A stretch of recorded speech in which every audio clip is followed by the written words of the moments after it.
நீங்கள் பார்த்து கொண்டிருப்பது நாட்டுக்கோட்டை நகரத்தார் டிவி. சப்ஸ்கிரைப் செய்து கொள்ளுங்கள், லைக் செய்யுங்கள், ஷேர் செய்யுங்கள். சென்னையில் வைர நகைகள் வாங்க R Arunachalam, A Ramnath, smart diamonds, traditionally modern jewellery, T Nagar, Chennai. சொக்கநாதபுரத்தில் சம்பத் செட்டியார் நாட்டு பசுக்களை தனது வீட்டிலேயே வளர்த்து அவற்றின் சாணத்திலிருந்து முறைப்படி தயாரிப்பதே சிவம் திருநீர். பழைய வெள்ளி பட்டு ஜரிகை சேலைகளை நல்ல விலைக்கு வாங்கிக் கொள்ளும் நிறுவனம் ஸ்ரீதேவி ட்ரேடர்ஸ், காரைக்குடி. 60 வருடங்களுக்கும் மேலாக செயல்படும் நம்பிக்கையான நிறுவனம். போன் செய்தால் போதும், உங்கள் வீட்டிற்கே வந்து வாங்கிக் கொள்வோம். தொடர்பு கொள்ள 9840808258. அம்மா 10 பிள்ளையையும், ஒரு அம்மா 10 பிள்ளை பெற்று 10 பிள்ளையும் காப்பாற்றி படிக்க வச்சு ஆளாக்கிடுறா. ஆனால் அந்த 10 பிள்ளையும் சேர்ந்து ஒரு அம்மா அப்பாவை காப்பாற்றுறது கிடையாது. பொறுமையை விட மேலான தவமும் இல்லை, திருப்தியை விட மேலான இன்பமும் இல்லை, மன்னித்தலை விட ஆற்றல் மிக்க ஆயுதமும் இல்லை. உறவுகளுக்கு எப்போதுமே முற்றுப்புள்ளி வைக்க வேண்டாம். சொந்தம் எப்போதும் தொடர்கதை தான் அந்த காலத்திலேயே நம்ம கண்ணதாசன் சொல்லியிருக்காரு. இனிப்பு எத்தனை முறை சுவைத்தாலும் இனிப்பு தான். சந்தனத்தை குழைக்க குழைக்க, ஊதுபத்தி புகைக்க புகைக்க, சங்கு சுட சுட அதனுடைய மதிப்பு கூடுமே தவிர குறையாது. அதுபோல நம்முடைய சிறப்பை நாமே உண்மையை உறக்க சொல்லிக் கொள்வதிலே தவறில்லை என்று நான் நினைக்கிறேன். அப்புறம் இன்னொன்று பாருங்க, மந்திரங்கள் மீண்டும் மீண்டும் உச்சரிக்கத்தான் அந்த மந்திரத்திற்கு வலிமை கூடும். அதனால தான் ராமநாமமாக இருந்தாலும் சிவநாமமாக இருந்தாலும் சிவாய நம சிவாய நம சிவாய நம, ஓம் ஓம் ஓம் ஓம் ராம் ராம் ராம் மீண்டும் மீண்டும் சொல்ல சொல்ல மந்திரங்களுக்கு வலிமை கூடுவதைப் போல நகரத்தார் இனத்தின் பெருமையை சொல்ல சொல்ல அந்த இனத்தினுடைய பெருமை வளரும், உயரும், நீடிக்கும் என்ற காரணத்தால் மீண்டும் மீண்டும் அதை சொல்வதிலே நான் ஒரு சிறிதும் வருத்தப்படவில்லை, மிகவும் மகிழ்ச்சி அடைகிறேன். அப்புறம் திருமணச் சடங்குகள் பார்த்திங்கன்னா, மாமனுக்கு ஒரு சடங்கு, ஐத்த பெண்ணடுக்கி காட்டுதல், அப்பத்தா ஆலத்தி சுற்றுதல்னு நம்மளுடைய சொந்த பந்தங்கள் நம்மளை விட்டு போகக்கூடாது அப்படிங்கிறதுக்காகத்தான் அந்த சடங்கு முறைகள்லாம் வச்சுருக்காங்க. நம்ம ஒரு ஏதோ ஒரு மனஸ்தாபத்தினால அவங்களோடலாம் பழக்க வழக்கம் இல்லாமல் இருந்தால் கூட நம்ம இந்த திருமணத்தை சாக்காக வச்சு அவங்களெல்லாம் திருப்பி நாம் அந்த திருமணத்துக்கு அழைச்சி நம்ம அந்த சடங்குகளை செய்ய சொல்லும்போது நம்முடைய மனஸ்தாபங்கள் காணாமல் போயிடும் அப்படிங்கிறத அந்த காலத்தோட முக்கியமான நோக்கமாக இருந்திருக்கு. அப்பச்சி பேரா பெரிய மக, பிள்ளையில மூத்த மக, கட்டி கொடுத்துடுங்க, கண்ணால பார்த்துடுங்க, சீதன பணத்துக்கு சீட்டெழுதி தந்துடுங்க, வட்டியும் செம்பும் வாங்கி தந்துடுங்க என்று வகை வகையாய் தாலாட்டு பாடியவர்கள் ஆட்சிமார்கள். நாடு விட்டு நாடு வந்து நாட்டார் குணமறிந்து, நாடு விட்டு நாடு வந்து நாட்டார் குணமறிந்து, நல்லவரை கெட்டவரை நயமாக பகுத்துணர்ந்து, பாடுபடும் மக்களுக்கு பாங்காக பொருள் கொடுத்து, அடக்கமாய் வாழ்ந்துவிட்டு, நல்லா புரிச்சுக்கோங்க, அடக்கமாய் வாழ்ந்துவிட்டு அதிகமாய் பொருள் சேர்த்து தாய்நாடு திரும்பியவர் தவவணிகர் எம் குலத்தோர். இப்போ நம்ம அப்பத்தாங்கெல்லாம் வயசானவங்க இப்போ இருந்தாங்கன்னா அவங்களுக்கு பசிச்சா மட்டும்தான் சாப்பிடுவாங்க. பசிக்கலைன்னா எனக்கு வேண்டாம், இன்னைக்கு நான் நைட்டு ஒன்றும் சாப்பிடாம படுத்துக்கிறேன் அப்படின்னு சொல்லிடுவாங்க. நம்ம அப்படி இருக்கிறது இல்லை. 3 வேளையும் கண்டிப்பாக சாப்பிட்டாகணும், இல்லைன்னா 4 வேளையும் கண்டிப்பாக சாப்பிட்டாகணும். நீங்கள் உலகம்பட்டி லேனா சகோதரர்கள்னால் உங்களுக்கு எல்லாருக்குமே தெரியும், ஒற்றுமை அப்படின்னு சொல்லி நேற்று பேசுனாங்கன்னு சொன்னாங்க. எல்லாருமே இவங்க எல்லாருமே கூட பிறந்தவங்க ஒன்றா இருக்கிறதுல ஒரு பெரிய விஷயம் இல்லை. நாங்கள்லாம் மருமக்கமார் எல்லாருமே வெவ்வேறு ஊர்கள்லேருந்து ஒன்றா எல்லாரும் சேர்ந்து நாங்கள் ஒற்றுமையாக இருக்கிறது தான் ஒரு பெரிய விஷயமாக நாங்கள் இந்த மகளிர் மகாநாட்டில் நான் சொல்லணும்னு நினைக்கிறேன். எங்கள் அப்பா நாங்கள் கொஞ்ச நாள் எங்கள் கூட இருந்தாலும் எங்ககிட்ட சொல்லி கொடுத்தது nothing is impossible for the willing mind. நம்மளால் முடியாதுங்கிறது எதுவுமே கிடையாது. Second thing, don't say no to anything. எதுக்குமே நோ சொல்லாதீங்க, ட்ரை பண்ணி பாருங்கள், யூ கேன் வின் இட். இது 2 வார்த்தை எங்கள் அப்பா சின்ன வயசில் சொன்னதை நான் அடிக்கடி நினச்சிப்பேன். எப்போல்லாம் டவுனாக இருக்குமோ அப்போல்லாம் எனக்கு நானே மோட்டிவேட் பண்ணிப்பேன். தேங்க்யூ அப்பா. இப்போ நான் சொல்கிறேன்னே, எனக்கு best parent award 4 times meridian ஸ்கூலில் கிடச்சிது. அதர் ஸ்டேட்டில் நான் வாங்கியிருக்கேன். அந்த அவார்டு எனக்கு வந்ததுக்கு காரணம் கண்டிப்பாக நான் கிடையவே கிடையாது. எங்கள் அப்பத்தான் விஎஸ்டி சொர்ணாச்சின்னு சொல்லுவாங்க, மீனாட்சி ஆச்சின்னு சொல்லுவாங்க. எங்கள் அப்பத்தா மாதிரி அன்பை செலுத்துகிறவங்கள இன்றைக்கி வரைக்கும் நான் எங்கேயுமே பார்க்கல. யார் இங்கே உள்ளார் எங்கள் அப்பத்தாவே போல். இப்போ ஹோம் சயின்ஸ் பண்ணனால எங்கள் அப்பத்தா எங்களுக்கு அட்வைஸ் எல்லாம் பண்ணுறது தான் இப்போ நான் கவுன்சிலிங்காக கொடுக்குறேன். It's all from the root of Chettinad. செட்டிநாட்டில் நம்ம கற்றுக்கிறது நிறைய இருக்குது. நம்ம கம்யூனிட்டி வந்து ரொம்ப வேல்யூபிள் அண்ட் ரிச் கம்யூனிட்டி. பணத்தில் மட்டும் கிடையாது, வேல்யூஸ்லேயும் மாரல்ஸ்லேயும் ரொம்ப ரொம்ப ரிச் கம்யூனிட்டி.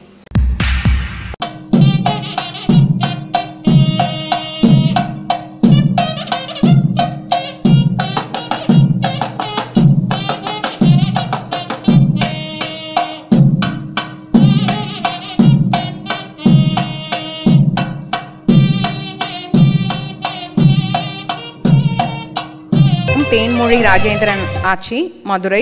அனைவருக்கும் வணக்கம். என் பெயர் தேன்மொழி, என் கணவர் பெயர் ராஜேந்திரன். நான் பிறந்தது மகிபாலன்பட்டி, எங்கள் ஊர் வலையப்பட்டி, மதுரை நகரத்தார் மகளிர் சங்க செயலாளர். நான் இங்கே பேச எடுத்துக்கிட்ட தலைப்பு உறவுகளை பேணுவோங்கிறது. வந்த வழி மறவாது, வாய்மைநெறி தவறாது, வாழ்வாங்கு வாழ்ந்த குலமே, வாணிபமும் மதநெறியும் வாழ்ந்தோங்கி நாள்தோறும் வளமாக நின்ற குலமேன்னு பேர்பட்ட குலத்தில் பிறந்த இப்போ நம்ம சொந்தக்காரங்களை மதிக்கிறதே கிடையாது. எதுக்குமே அவங்களோட நம்ம இப்போ சேர்றது கிடையாது. நண்பர்களை மட்டும்தான் நம்ம பார்த்துக்கிட்டு இருக்கோம். இப்போ ஆத்தா, அப்பச்சி, ஆயா, அப்பத்தா, ஐத்த, அம்மான்னு சொல்லி வளவு நிறைய சொந்தக்காரங்களோட நம்ம சின்ன வயசில் இருந்தோம். இப்போ நம்ம பசங்களுக்கு அந்த மாதிரி சொந்தங்கள் எதையுமே நம்ம அறிமுகப்படுத்துறது கிடையாது. சொந்தக்காரனாலே சண்டை, பொறாமை, கோபம், இது எதுக்கு இந்த சொந்தம் அப்படின்னெல்லாம் நினைக்க வேண்டாம். எல்லாத்துலேயும் நல்லது கெட்டது இருக்கிற மாதிரி மனுஷங்கள்லேயும் நல்லவங்க கெட்டவங்க இருக்க தான் செய்வாங்க. அதனால் நம்ம அதையெல்லாம் அனுசரித்து தான் சொந்தத்தோடு சேர்ந்து போகணும். பெரிய பேச்சு நம்மளோட பிரியமாக இருப்பாங்க, பெரியத்தா சத்த கடுகடுன்னு பேசுவாங்க. இருந்தாலும் அந்த பெரிய பேச்சு எதுனாலும் கூப்பிட்றா, நான் உனக்கு ஒத்தாசையாக இருக்கேன்னு சொல்கிறப்ப அந்த பெரிய பேச்சியோடையும் நம்ம சேர்ந்து வாழத்தான் வேணும். பிள்ளைகளையெல்லாம் இப்போ பிழைக்கிறதுக்காக வேலை வியாபாரம்னு கருதி எல்லோரும் வெளிநாட்டில் வெளியூரில் தான் வசிக்க வேண்டியிருக்கு. நம்ம வீடுகளில் யாருமே இருக்கிறது கிடையாது. அப்போ பிள்ளைங்களாம் அவங்களோட தான் வாழ வேண்டியிருக்கு. அந்த பிள்ளைங்க நம்ம வெளியூரில் இருக்கிறதுனால நம்ம பிள்ளைங்களுக்கு நம்ம ஊரில் உள்ள சொந்தக்காரர்கள் நம்மளெல்லாம் தெரியவே மாட்டேங்குது.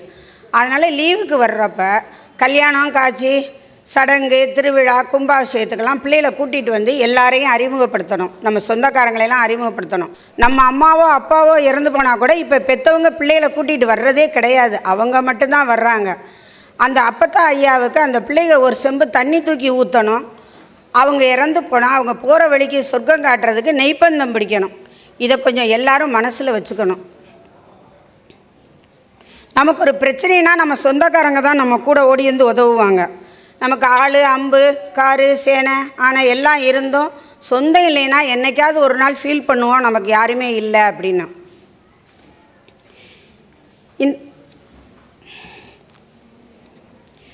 அது இயற்கையாகவே வந்த சொந்தம். இறைவனாலேயே நம்ம இன்னாருக்கு தான் பிறக்கணுங்கிறது இறைவன் கொடுத்த சொந்தம். அந்த இறைவன் கொடுத்த சொந்தத்தில் இயற்கையாக வர சொந்தத்தில் தான் அம்மா, ஐத்த அவங்கெல்லாம் வர்றாங்க. அம்மான்னு எடுத்துக்கிட்டால் அவன் காது குத்துலேருந்து கல்யாணம் வரைக்கும் கூட வரான். ஐத்தைன்னு எடுத்துக்கிட்டால் அவளும் எல்லாத்துலேயும் கூட வர்ற உறவு தான். அதைத்தான் குழந்தை பிறந்தோடனே தாலாட்டிலேயே நம்ம ஆட்சிமார்கள்லாம் சொல்லுவாங்க அம்மானோட பெருமையை. அம்மா தங்கத்தால் சங்கு செய்து தருவார்கள் உன் தாய்மாமன்னு சொல்லுவாங்க. இப்போலாம் யாரும் செஞ்சு தரமாட்டாங்க, எதிர்பார்க்க வேண்டாம். ஆனாலும் அன்போடு இருப்பாங்க, அந்த அளவுக்கு அன்போடு இருப்பாங்கங்கிறத எதிர்பார்க்கலாம். அதோடு அந்த அம்மா விட மாட்டா. அப்போ சொல்லுவாள், அம்மான் அரண்மனைக்கு அமைந்த மருமகனும் மாமன் அரண்மனைக்கு வாய்த்த மருமகனும்னு சொல்லுவாள். அது அவளோட ஆசை மட்டும் இல்லை, அந்த பிள்ளைகளுக்கும் அதை காதில் போட்டுடுறா. அந்த வளவுக்குள்ளே கூடத்தில் இருக்கிறவங்களுக்கும் சொல்லி வச்சிட்றா. அவள் மனசில் இருக்கிற ஆசைப்படி சொந்தக்காரர்களுக்குள்ளே கல்யாணம் பண்ணுறப்போ இவ்வளவு விவாகரத்தெல்லாம் கிடையாது. யார் யாருக்காகவோ விட்டு கொடுத்து போகிற நம்ம கூட பிறந்த அண்ணன், தம்பி, நாத்தனார் நங்கைகளுக்காக விட்டு கொடுத்து கொஞ்சம் சொந்தத்தில் பெண் எடுக்கிறத முயற்சி செய்யலாம். நீர் அடித்து நீர் விலகாது, சொந்தம் விட்டு போகாது. நம்மளை 2 மாதம் சுமந்தெடுத்த அன்னை தந்தையை நம்ம எப்பயும் ஆதரிக்கணும். அதை கொண்டே முதியோர் இல்லத்தில் விடணுன்னெல்லாம் யோசிக்கக்கூடாது. நம்மளால் முடியாத பட்சத்தில் வேணால் அதை பார்க்கலாமே தவிர, அம்மா 10 பிள்ளையையும் ஒரு அம்மா 10 பிள்ளை பெற்று 10 பிள்ளையும் காப்பாற்றி படிக்க வச்சு ஆளாக்கிடுறா. ஆனால் அந்த 10 பிள்ளையும் சேர்ந்து ஒரு அம்மா அப்பாவை காப்பாற்றுறது கிடையாது. அதையும் நம்ம மாற்றிக்கிட்டு நம்மளை பிறந்தவங்களை ஆம்பளை பிள்ளை தான் பார்க்கணும், பொம்பளை பிள்ளை தான் பார்க்கணுன்னு பெற்றவங்கள சண்டை போட்டு காப்பாற்றாமல் விட்டுறாமல் அவங்களையும் காப்பாற்றணும். வேர்களை அறுத்துக்கிட்டு கிளை பரப்புறதுக்கு முயற்சிக்கக்கூடாது. அவங்க இறந்து போனோடனே நம்ம மாலை சுட்டி மலர் போட்டு வழிபடுறதுல ஒரு பிரயோசனமும் இல்லை.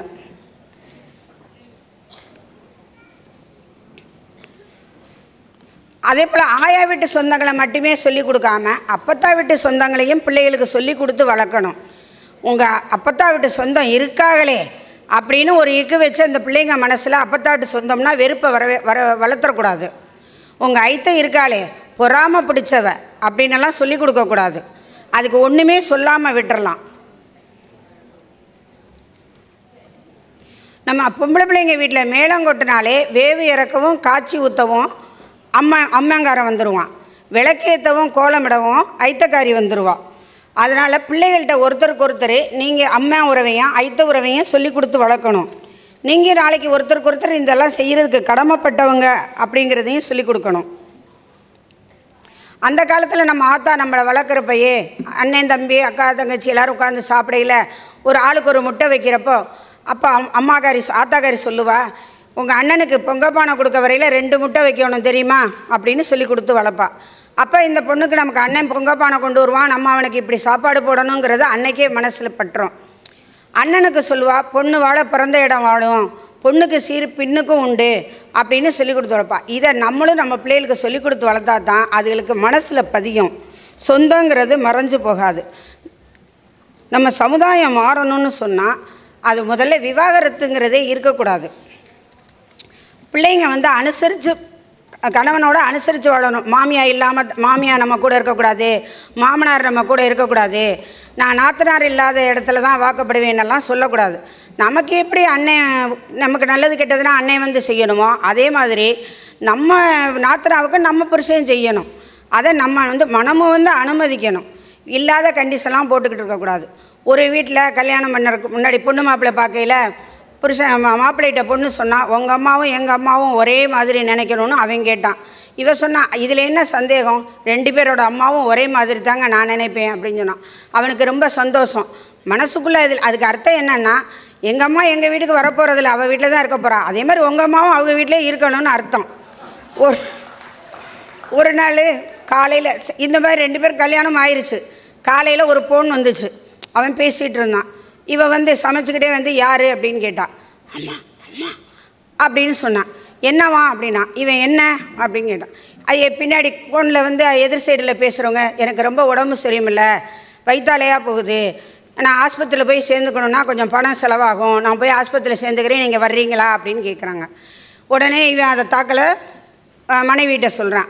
அவள் சொல்கிறா, ஒன்றும் வேண்டாம், மாத கடைசி வரட்டியை போட்டு எலுமிச்சம்பழத்தை புழிஞ்சு குடிச்சிட்டு அரை ரொட்டி மாவை காய்ச்சி குடிச்சிட்டு படுத்துக்க சொல்லுங்கள், சாயந்தரம் வேலை விட்டு பிறையில் போய் பார்க்கலாம் அப்படின்னு சொல்லிடுறான். அப்படியாம்மா, நான் அப்படியே சொல்லிடுறேன் அப்படின்ட்டு.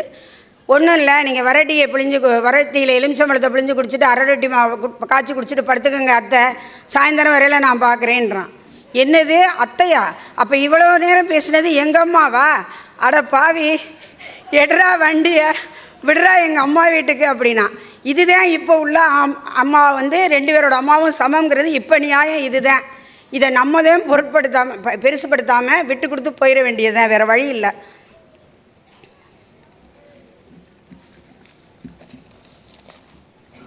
இந்த நிலையில்லாத சொத்துக்களுக்காக நம்ம அடிச்சுக்கிட்டு அண்ணன் தம்பி அத்து போகவே கூடாது. என்றைக்கு இருந்தாலும் நமக்கு அண்ணன் தம்பி வேணும். எல்லா வகையிலையும் ஒருத்தருக்கு ஒருத்தர் பலமாக இருக்கணும். உறவு சங்கிலியை ஒரு காலம் தொலைச்சிடக்கூடாது. முடிஞ்சவரை விட்டு கொடுக்கணும். விட்டு கொடுத்தவங்க கெட்டு போனதில்லை, கெட்டு போனவங்க விட்டு கொடுத்ததே இல்லை.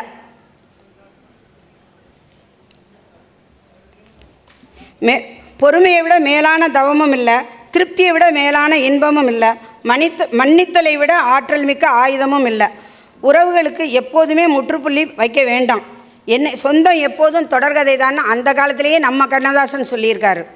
அதனால் சொந்தத்தை பேணி காப்பாற்றி நம்ம உறவுகளோட ஒற்றுமையாக வாழ்வோம். நம்ம பிள்ளைகளுக்கு வருங்கால தலைமுறைக்கு உறவுகளை விட்டு செல்வோம்னு உங்கள் எல்லாரையும் கேட்டுக்கிட்டு என்னுடைய சிற்றுரையை முடித்துக்கொள்கிறேன்.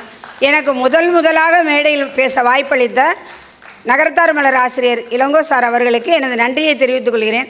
பொறுமையோடு அமர்ந்து கேட்ட உங்களுக்கும் என் நன்றியை தெரிவிச்சுக்கிறேன். திருமதி முத்து முத்தையா, ஈரோடு. இவர்கள் வழக்கறிஞர். தற்போது அவர்கள் பேசுவார்கள். ஆச்சி, ரொம்ப சுருக்கமாக பேசணும். அவங்கள பற்றிய குறிப்பு: இவர் தேவகோட்டையில் பிறந்து தேவகோட்டையில் மனம் புரிந்தவர். தமிழில் முதுகலை பட்டம் பெற்று சட்ட படிப்பு படித்தவர். சாலமன் பாப்பையா, கு ஞானசம்பந்தன், கன சிற்றபேசன், சோசோமி ஐயா இவர்கள் தலைமையில் பல பட்டிமன்றங்களில் பேசியவர்கள். கும்பாபிஷேகங்களில் நேர்முக வர்ணனை செய்துள்ளார்கள். சமூக ஆர்வலர். தற்போது பேசுவார்கள். 7 நிமிடம். இயலில் பிறந்து இசையில் வளர்ந்த எங்கள் தமிழ் மொழியே, எழிலாய் நாடகத் தமிழாய் மலர்ந்த எங்கள் முத்தமிழே, குயிலின் ஓசையும் மயிலின் சாயையும் கொண்டு திகழ்பவளே, கொள்ளை அழகு மின்னி ஒளிர்ந்திட குவலயத்திருந்தவளே, இயலிசை கூத்தை எடுத்தே இயம்பிய இளங்கோவடிகளையும் எல்லா சிறப்பும் ஒருங்கே அமைந்த திருக்குறள் மறையினையும் அயலவர் போற்றும் அத்தனை சிறப்பும் ஒருங்கே அமைந்தவளே, அன்னை தமிழே உன்னை வணங்கி அரங்கம் ஏறுகிறேன். 1000 கோடி ஆண்டுகள் வாழ்ந்து உன்னை வாழ்த்துகிறேன். நகரத்தார் மகளிர் மாநாடு 2 என்ற இந்த மாநாட்டை வெகு சிறப்பாக நடத்தி கொண்டிருக்கக்கூடிய அண்ணன் இளங்கோவன் அவர்களுக்கும் அவருக்கு உறுதுணையாக இருக்கக்கூடிய அத்துணை நல்ல உள்ளங்களுக்கும் சிறப்பாக குழுமி இருக்கக்கூடிய நகரத்தார் பெருமக்களுக்கும் முதற்கண் என் இனிய பகல் நேர வணக்கத்தை தெரிவித்துக் கொண்டு 7 நிமிட உரைக்குள் நுழைய முற்படுகிறேன்.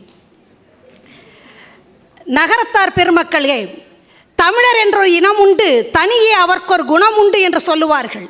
அதை போல நகரத்தார் என்ற ஒரு இனம் உண்டு, நமக்கே உரிய சிறந்த குணம் உண்டு. அதை யாராலும் மறுக்க முடியாது. எனக்கு முன்னால் பேசியவர்களும் 2 நாட்களாக பேசிக் கொண்டிருப்பவர்களும் எதை பேசுகிறார்கள் என்று சொன்னால், மன்னருக்கே முடிசூட்டக்கூடிய வல்லமையும் திறமையும் தகுதியும் உடையவர்கள் நகரத்தார் பெருமக்கள். மன்னனுக்கு முடிசூட்டுவதற்கு ஒரு தகுதி என்றால், மன்னனுக்கே கடன் கொடுக்கக்கூடிய அளவிற்கு பொருளாதார வளம் உடையவர்களாக நம்முடைய சமுதாயம் இருந்திருக்கிறது.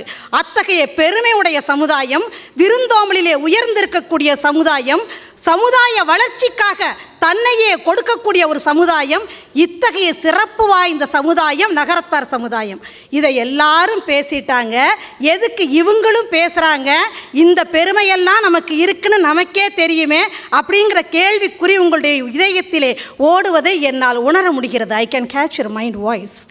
ஆனால் எதுக்காக சொல்கிறேன்னா, இனிப்பு எத்தனை முறை சுவைத்தாலும் இனிப்பு தான். சந்தனத்தை குழைக்க குழைக்க, ஊதுபத்தி புகைக்க புகைக்க, சங்கு சுட சுட அதனுடைய மதிப்பு கூடுமே தவிர குறையாது. அதுபோல நம்முடைய சிறப்பை நாமே உண்மையை உறக்க சொல்லிக்கொள்வதிலே தவறில்லை என்று நான் நினைக்கிறேன். அப்புறம் இன்னொன்று பாருங்க, மந்திரங்கள் மீண்டும் மீண்டும் உச்சரிக்க உச்சரிக்கத்தான் அந்த மந்திரத்திற்கு வலிமை கூடும்.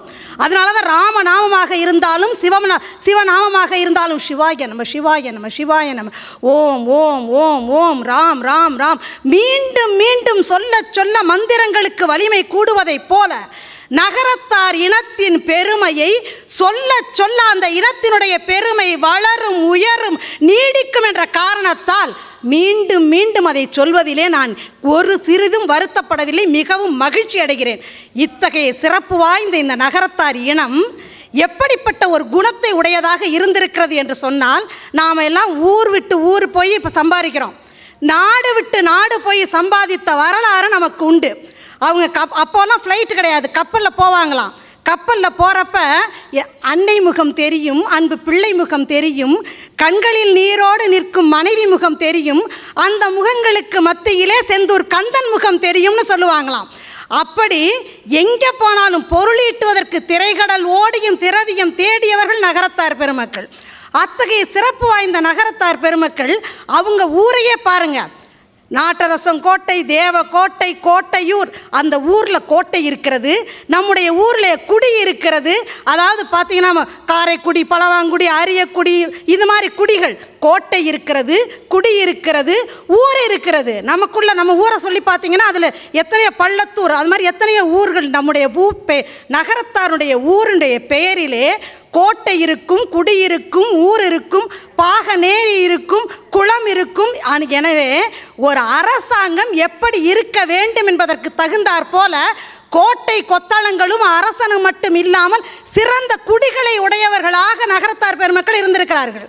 அதனால தான் ஏற்கனவே சொல்லும்போது என்ன சொன்னாங்கன்னு கேட்டால், சோழ நாட்டு மன்னனிடத்திலே பாண்டிய நாட்டு மன்னன் எனக்கு சிறந்த குடிகளை கொடுங்கள் என்று கேட்டபோது முதலாக நகரத்தார் குடியை சோழ நாட்டு மன்னன் பாண்டிய நாட்டுக்கு அனுப்பினானாம். என்னை பார்த்து என் பையனை கேட்குறாங்க. என் பையன் அவனுக்கு வந்து தமிழ் தெளிவாக பேச தெரியாது, படிக்க தெரியாது. அதை நான் வந்து ரொம்ப வருத்தத்தோட வேதனையோடு தான் இங்கே பதிவு செய்கிறேன். அப்போ அவன்கிட்ட கேட்குறாங்க, கிளைண்ட்ஸ் வந்து உட்காந்துருக்குறாங்க. உங்கள் வீட்டில் அப்பா வக்கீலா? இல்லை. உங்கள் ஐயா வக்கீலா? உங்கள் தாத்தா வக்கீலா? உங்கள் பாட்டி வக்கீலா? இல்லை. உங்கள் அம்மா தான் வக்கீலா ஃபஸ்ட்டு அப்படின்னு கேட்குறாங்க. அவன் சொல்கிறான், தமிழ் தெளிவாக அவனுக்கு வந்து அழகாக பேச தெரியாது. அவன் சொல்கிறான், எங்கள் அம்மா தான் முதல் தலைமுறை வழக்கறிஞர், ஆனால் முதல் தரமான வழக்கறிஞர் அப்படின்னு சொல்லுவான். எதுக்கு இதை சொல்ல வர்றேன் அப்படின்னு சொன்னால், பாண்டிய நாட்டிற்கு சோழ நாட்டு மன்னன் முதல் தரமான குடிகளாக நகரத்தார் பெருமக்களை கருதிய காரணத்தால் தான் பாண்டிய நாட்டுக்கு நம்மை அனுப்பி வச்சார். முதல் தரமான குடிகள் நகரத்தார் பெருமக்கள்.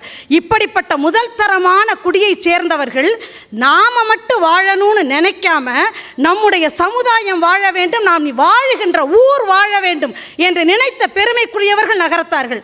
அதனால தான் எந்த ஊருக்கு போனாலும் முதல்ல ஒரு கோயிலை கட்டினாங்க. அங்கே தண்ணீரை தேக்கி வைப்பதற்காக ஊருணியை கட்டினார்கள், குளங்களை கட்டினார்கள், குளங்களை தூர் வாரினார்கள். இதை போன்ற பொது பணிகளிலே சமுதாய சிந்தனையோடு சமுதாய ஆர்வலர்களாக இருந்தவர்கள் நகரத்தார் பெருமக்கள். இத்தனை பெருமையுடைய நகரத்தார் பெருமக்கள், தேசம் விட்டு தேசம் போய் பொருள் தேடிய நகரத்தார் பெருமக்கள், பல லட்சம் பேருக்கு வேலை கொடுத்த நகரத்தார் பெருமக்கள் இப்போ என்ன பண்ணிக்கிட்டு இருக்கிறாங்க? பல லட்சம் பேருக்கு வேலை கொடுக்கக்கூடியவர்களாக நகரத்தார் இருக்கிறார்களா? இப்போ இந்த மாநாடு எதற்காக நடக்கிறது? பாண்டிய நாட்டு காலத்திலே முச்சங்கம் வைத்து தமிழ் வளர்த்ததை போல சங்கம் வைத்து நம்முடைய சாதியை வளர்க்க வேண்டிய நிர்பந்தத்திற்கு நகரத்தார் குலம் தள்ளப்பட்டு இருக்கிறதா என்ற ஒரு மிகப்பெரிய கேள்வி எல்லாருக்கும் இருக்கு. நகரத்தார் குலத்தை சங்கம் வைத்து வளர்க்க வேண்டிய சூழ்நிலையில் நாம் இல்லை. அது தங்கத்திலே ஒரு குறை இருந்தாலும் அது தரத்திலே குறைவதுண்டோன்னு சொல்லுவாங்க. அது எண்ணிக்கையில் 1.5 லட்சத்துக்கும் குறைவான எண்ணிக்கையுடைய நகரத்தார்களாக நாம் இருந்தாலும் எண்ணத்தால் உயர்ந்தவர்களாக இருக்கிறோம் என்பதை மார்தட்டி நம்மால் சொல்லிக்கொள்ள முடியும். எண்ணிக்கையில் குறைந்தவர்கள், எண்ணத்தால் உயர்ந்தவர்கள் மிகச்சிறிய சமுதாயம். ஆனால் சீரிய சமுதாயம் என்பதை யாராவது மறுத்துவிட முடியுமா? சிறிய சமுதாயம், சீரிய சமுதாயம், எண்ணிக்கையிலே குறைந்த சமுதாயம், எண்ணத்தால் உயர்ந்த சமுதாயம். இந்த சமுதாயம் மீண்டும் வளர வேண்டும். எப்படி வளருவது என்று பார்த்தால், இப்போ எல்லாரும் பழம்பெருமையவே பேசிக்கிட்டு இருக்கிறீங்களே. அதாவது காலையில் பேசினவங்க சொன்னாங்க, விருந்தோம்பல் இறைவனுக்கு செய்யக்கூடிய பணியை காட்டிலும் உயர்ந்த பணி விருந்தோம்பல். 2 நிமிஷத்தை முடிச்சிடுறேன், என்னுடைய டைம் கிராஸ் ஆகிறேன்னு நினைக்கிறேன். அதாவது விருந்தோம்பல் இறைவனுக்கு செய்யக்கூடிய பணியை காட்டிலும் உயர்ந்த பணி விருந்தோம்பல். தாய் தந்தையருக்கு செய்யக்கூடிய பணி இறைவனுக்கு செய்யக்கூடிய பணிவிடைகளை காட்டிலும் உயர்ந்தது. இதையெல்லாம் செய்யக்கூடியவர்களாக நகரத்தார் பெருமக்கள் இருந்திருக்கிறோம். இதை வளர்க்கணும்னா எப்படி வளர்க்கிறது? இளைய சமுதாயத்தினருக்கு ஒரு முறை சொன்னால் பதியாதுங்க. ஆணியை ஒரு தடவை அடிச்சிங்கன்னா சுத்தியலை வச்சு அது உள்ளே இறங்கிறாது. பல முறை அடிக்கணும். அடி திருப்ப திருப்ப அடிக்கணும். பசுமரத்து ஆணி போல இந்த சிந்தனைகள் நம்முடைய இளைய சமுதாயத்தினுடைய உள்ளத்துக்குள்ளே பதிய வேண்டும் என்று சொன்னால் இதை போன்ற விஷயங்களை, நகரத்தாரின் பெருமைகளை நாம் கூடியுள்ள இடங்களிலும் பல இடங்களிலும் சொல்லிக்கொண்டே இருக்கத்தான் நம்முடைய சாதியினுடைய வன்மையும் திண்மையும் பெருகும். என்னுடைய மகள் ஜோத்பூருக்கு படிக்க போயிருக்கிறாள். அப்போ நான் சொல்கிற சொந்தக்காரங்கள்ட்டலாம் 3000 கிலோமீட்டர் தூரம் தள்ளி போகிறாளே எனக்கு பயமாக இருக்குன்னு. உடனே எங்கள் அண்ணன்டி சொல்கிறாங்க, ஒரு செட்டிய வீடு கூட அங்கே இருக்க மாட்டாங்களாம் ஜோத்பூரில், முடியலை நான் கொள்ளலைன்னா என்ன பண்ணுறது அப்படின்னு. உடனே என் பொண்ணுகிட்ட சொல்கிறேன், 3000 கிலோமீட்டர் தள்ளி போகிறேன், அங்கே ஒரு நகரத்தார் கூட இருக்க மாட்டாங்களாம், எனக்கு பயமாக இருக்குது உமையாள் அப்படின்னு சொல்கிறேன். அவள் சொல்கிறா, அம்மா ஒரு நகரத்தார் கூட இல்லாத ஊரில் நான் நகரத்தாராக சென்று நகரத்தாரின் பெருமையை ஜோத்பூருக்கே எடுத்து சொல்லுவேம்மா, நீங்கள் கவலைப்படாதீங்க அப்படின்னு. அந்த விதையை நாம் விதைத்திருக்கிறோம் என்பதிலே நான் பெருமகிழ்ச்சி கொள்கிறேன். அதாவது விதையை விதைத்து விட்டால் விதைத்தவன் உறங்கலாம், விதை உறங்காது. அதை போன்ற எண்ணத்தை நம்முடைய இளைய சமுதாயத்தினருக்கு நாம் பதித்தால் எதிர்வரும் காலத்திலே நம்முடைய சமூகம் சரிவை நோக்கி நிச்சயமாக செல்லாது. அது உயர்ந்த நிலைக்குத்தான் வரும். ஒரே ஒரு சின்ன கதை சீக்கிரம் சொல்லி முடிச்சிடுறேன். ஒரு டாக்டர் இருக்கிறாரு. ஒரு மெடிக்கல் அசோசியேஷனில் தன்னுடைய ஆராய்ச்சியின் முடிவை வெளிப்படுத்தி விட்டு கர்வத்தோடு போய்கிட்டு இருக்காரு. அந்த டாக்டர் காரில் ஏறி போய்கிட்டு இருக்கிறாரு. காரில் ஏறி போயிட்டு இருக்கிறப்ப மிகப்பெரிய பனி புயல் அடிக்குது. அவர் வந்து ஒரு 4 ரோடு பிரியுது. அந்த பெயர் பலகை இருக்கும் பாருங்க, டைரக்ஷனை காமிக்கிற பலகை, அது காற்றில் எங்கேயோ போயிருச்சு. இவராக தேர்ந்தெடுக்கிறார் எந்த பக்கமாக போகிறதுன்னு யோசித்து ஒரு பக்கமாக போகிறாரு. போன உடனே அங்கே வந்து ஒரே பனி, காற்று, மழை, ஒரே ஒரு வீடு மட்டும்தான் இருக்குது. சரி, நான் அந்த வீட்டுக்கிட்ட போய் காரை நிறுத்தி இனிமேல் பயணம் செய்ய முடியாது, காட்டாற்று வெள்ளம் போல் மழை தண்ணி ஓடிக்கிட்டு இருக்கு. கதவை தட்டுறாரு. தட்டினோன்னா ஒரு அம்மா வந்து கதவை திறக்கிறாங்க.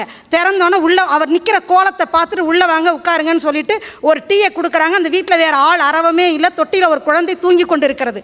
டாக்டர் உட்காந்து அந்த டீயை குடிச்சிட்டு இருக்காரு. இந்த அம்மா போயிட்டாங்க. போய் ரொம்ப நேரம் கழித்து வர்றாங்க. வந்தாலும் டாக்டர் என்ன பண்ணிட்டு வந்தீங்கன்னு கேட்குறாரு. அப்போ அந்த அம்மா சொல்கிறாங்க, நீங்கள் எங்கே போகணும் என்ன ஏதுன்னு கேட்டால் இந்த மாதிரி ஒரு ஊருக்கு போகணும் அப்படின்னு சொல்கிறாங்க. அப்படியா, நீங்கள் இங்கேருந்து போய் கொஞ்சம் தூரம் போய் ஒரு ரைட் எடுத்து ஒரு லெஃப்ட் எடுத்தீங்கன்னா நீங்கள் போக வேண்டிய ஊருக்கான மெயின் ரோடு வந்துடும் அப்படின்னு சொன்னோன்னு நீங்கள் இவ்வளோ நேரம் என்ன பண்ணீங்கன்னு கேட்குறாரு. அப்போ அந்த அம்மா சொல்கிறாங்க, இங்கே வந்து என்னுடைய குழந்தை தொட்டியில் தூங்கிக்கிட்டு இருக்கு. அதுக்கு வந்து பிரெயினில் ஒரு டியூமர் இருக்கான், ஒரு ப்ராப்ளம். அதை யாராலையுமே சரி பண்ண முடியாது. ஒரே ஒரு மருத்துவரால் தான் சரி பண்ண முடியுமா. அவரை போய் பார்க்கக்கூடிய அளவிற்கு பணமாக என்கிட்ட வேறு எந்த விதமான வசதி வாய்ப்புகளோ எனக்கு இல்லை அப்படின்னு. அந்த டாக்டர் யாருமா? நானும் டாக்டராக தான் இருக்கேன், நான் தெரிஞ்சால் சொல்கிறேன், டாக்டர் ஜான்சன் அப்படின்னு. ஒரே அதிர்ச்சி அவருக்கு. ஏன்னு கேட்டால் இவர் தான் அந்த டாக்டர் ஜான்சன். அதை கேட்ட உடனே அசந்து போயிட்டார். எதுக்காக சொல்கிறேன்னு சொன்னால் உடனே அந்த ஒரு வழியை சொல்கிறாங்கல்ல, அந்த தன்னுடைய கார்லேயே அந்த குழந்தையும் அந்த அம்மாவையும் கூட்டிகிட்டு போய் தன்னுடைய ஹாஸ்பிட்டல் அட்மிட் பண்ணி அந்த குழந்தைய சீர் பண்ணி அனுப்புகிறாரு. எதற்காக சொல்லுகிறேன் என்று சொன்னால், அந்த தாய் மிகப்பெரிய நம்பிக்கையோடு ப்ரேயர் பண்ணுறாங்க. ப்ரேயர் பண்ணுறதுனால அந்த டாக்டர் நினைக்கிறாரு, மருத்துவ கவுன்சிலே அதிர்ந்து போகக்கூடிய அளவிற்கு தன்னுடைய ஆராய்ச்சி முடிவை வழங்கிய டாக்டர் இந்த சூத்திரம் தெரியாமல் யோசிக்கிறார். இது எந்த வழியுமே இல்லாமல் எந்த பக்கம் போகிறதுன்னே தெரியாமல் இப்படிப்பட்ட ஒரு சூழ்நிலையை இறைவன் உருவாக்கி இந்த பிரார்த்தனைக்கு பலன் கொடுக்கக்கூடிய வகையிலே அவங்க வீட்டுக்குள்ளேயே என்னை வரவழைச்சு அந்த குழந்தையை சரி பண்ண வைக்க முடியும் இறைவனால் என்று சொன்னால், நம்முடைய சமுதாயத்தை தூக்கி நிறுத்துவதற்கு இறைவனால் முடியும், நம்முடைய எண்ணங்களால் முடியும். நம்முடைய எண்ணங்களுக்கு மிகப்பெரிய வலிமை உண்டு. அது தொடங்குகின்ற இடம் மிகச்சிறிய புள்ளியாக இருந்தாலும் அது முடிகின்ற இடம் மிகப்பெரிய அண்டம் என்ற உண்மையை உங்கள் உள்ளத்திலே பதிய வைத்து, விழுந்தால் விதையாய் விழுவோம், எழுந்தால் விருட்சமாய் எழுவோம், நகரத்தார் என்பதிலே கர்வம் கொள்வோம், நானினம் உழைக்க பாடுபடுவோம் என்று சொல்லி நல்லதொரு வாய்ப்பிற்கு நன்றி பாராட்டி விடைபெறுகிறேன். நன்றி, வணக்கம். சித்ரா பஞ்சு, சேலம். அவங்க சித்ரா பஞ்சு எப்படின்னா, அவங்க அப்பா வந்து அம்மான் பதில்கள் அந்த காலத்தில் எழுதினவங்க. நகரத்தார் மலருக்கு அம்மான் பதில்கள்னு ரொம்ப அருமையாக எழுதினாங்க. ரொம்ப நல்லா இருக்கும். நடுவில் எழுதலை, இப்போ எழுதுறதில்ல. தேவகோட்டையில் பிறந்து தேவகோட்டையில் மனம் புரிந்தவர் சித்ரா. நாவண்ணா வேணா அதான் வெங்கடாச்சலம் அவர்களின் மகள். அப்போ வந்திருக்காங்களா எங்கே இருக்காங்க? சரி, ரொம்ப சந்தோஷம். அப்படியா, சரி. சேலம் முன்னாள் மகளிர் சங்க தலைவி, சேலம் சோனா நகர் அசோசியேஷன் முன்னாள் தலைவி. வாங்க, உங்கள் கருத்தை உணர்ச்சி பூர்வமாக வெளியிடுங்க, எல்லாரும் வெளியிட்ட மாதிரி. வரலாற்றில் வீசிய கடும் புயலை எல்லாம் சமாளித்து இன்றும் ஆலமரமாய் நகரத்தாரினம் நிற்கிறது என்றால் அதற்கு ஆணி வேராக இருப்பவர்கள் ஆட்சிமார்கள்தான். வேர்களை பலப்படுத்தி சமூகத்தை நிமிர்ந்து நிற்கும் என்பதை உணர்ந்து ஆசிரியர் இளங்கோவன் இந்த மாநாட்டை கூட்டியிருக்கிறார். அவர் விழித்திருக்கும் போதெல்லாம் வீட்டை பற்றி கூட சிந்திக்காமல் செட்டி நாட்டை பற்றி சிந்திக்கின்ற சிறந்த மனிதர். பத்திரிகையானாலும் பக்தி நெறிமன்றம் ஆனாலும் சுயம்பரம் ஆனாலும் கூட்டாக பீமரத சாந்தி செய்வது என்றாலும் முதலில் சிந்தித்து முதல் தரமாக செயல்படுவதில் வல்லவர். இந்த மாநாட்டில் எனக்கு வாய்ப்பளித்த இளங்கோவன் சித்தப்பா அவர்களையும் இந்த அரங்கில் கூடியிருக்கிற நகரத்தார் பெருமக்களையும் வணங்கி மகிழ்கிறேன். அவனும் வேற எதுவும் ரொம்ப பெருசாக சொல்ல போகிறதில்ல. நம்முடைய பழக்க வழக்கங்களை நாம் பின்பற்றினாலே நம்மளுக்கு எல்லாமே நல்லா இருக்கும் அப்படிங்கிறதான் நான் சொல்ல போகிறேன். ஃபஸ்ட்டு நம்மளுடைய இறை வழிபாடு எடுத்துக்கிட்டிங்கன்னா, அந்த காலத்தில் ஆட்சிமார்கள் வந்து ஒரு சின்ன தூக்குச்சட்டியில் எண்ணெயை எடுத்துக்கிட்டு கோயிலுக்கு போய் ஒரு 11 பிரகாரம் 21 பிரகாரம்னு வருவாங்க. அதுதான் இப்போ டாக்டர் வாக்கிங் போங்கங்கிறாங்க. நம்ம வந்து வாக்கிங் போகணுன்னு கட்டாயமே இல்லை, இந்த மாதிரி செய்தால் போதும். அதே மாதிரி தான் மெடிடேஷன் பண்ணுங்கங்கிறாங்க. நம்ம செட்டிய வீட்டில் அந்த காலத்தில் சாயங்காலம் விளக்கேற்றி பாடல்கள் பாட்டு, அதுக்காக டீச்சர்கிட்ட போய் கற்றுக்கணும்லாம் அவசியம் இல்லை. காவடி செந்தில் எளிமையான பஜனை பாடல்கள் நம்மகிட்டயே நிறைய இருக்குது. நம்ம பிள்ளைங்க அதை நம்ம தாயார் படித்தோம்னா பிள்ளைகளும் படிக்கும். அதை படித்தாலே போதும். மெடிடேஷன் வந்து ரொம்ப நல்லது. அடுத்தபடியாக வந்து நம்ம வந்து கோயில் திருப்பணிக்கெல்லாம் பார்த்திங்கன்னா அந்த பால் அபிஷேகம் பூ இதுக்கெல்லாம் நிறைய செலவே பண்ண மாட்டோம். ரொம்ப சிக்கனமாக செஞ்சுட்டு ஆனால் அழியாத திருப்பணிகளுக்கு தான் நம்ம நிறைய செலவு பண்ணியிருக்கோம். அடுத்தது வந்து நம்ம வந்து ஆலய திருப்பணி அந்த மாதிரி செஞ்சுருக்கோம். அப்புறம் திருமணச் சடங்குகள் பார்த்திங்கன்னா மாமனுக்கு ஒரு சடங்கு, ஐத்த பெண்ணடுக்கி காட்டுதல், அப்பத்தா வந்து ஆலத்தி சுற்றுதல்னு நம்மளுடைய சொந்த பந்தங்கள் வந்து நம்மளை விட்டு போகக்கூடாது அப்படிங்கிறதுக்காகத்தான் அந்த சடங்கு முறைகள்லாம் வச்சுருக்காங்க. நம்ம ஒரு ஏதோ ஒரு மனஸ்தாபத்தினால அவங்களோடலாம் பழக்க வழக்கம் இல்லாமல் இருந்தால் கூட நம்ம வந்து இந்த திருமணத்தை சாக்கா வச்சு அவங்களெல்லாம் திருப்பி நாம் வந்து அந்த திருமணத்துக்கு அழைச்சி நம்ம அந்த சடங்குகளை செய்ய சொல்லும்போது நம்முடைய மனஸ்தாபங்கள் காணாமல் போயிடும் அப்படிங்கிறது அந்த காலத்தோட முக்கியமான நோக்கமாக இருந்திருக்கு. இது எல்லாத்தையும் விட நம்ம தங்க நகை செய்யும்போது எப்படி பார்த்திங்கன்னா கோதுமை செயின், மூங்கில் காப்பு இந்த மாதிரி தான் நம்ம செட்டி வீட்டில் அதிக சேதாரம் இல்லாத நகைகள் தான் செஞ்சுருக்காங்க. 25 வருஷம் கழித்து ஆச்சிமார் கையில் பார்த்திங்கன்னாலும் புதுக்கருக்கே அழிஞ்சிருக்காது. அந்த வளையலில் வந்து எந்த வித தேய்மானம் அழுக்கெல்லாம் இருக்காது. ஆனால் வந்து நம்ம அதுக்குள்ள சேமிப்புக்கான செலவு வந்து நம்ம ரொம்பவே பண்ணியிருக்க மாட்டோம்.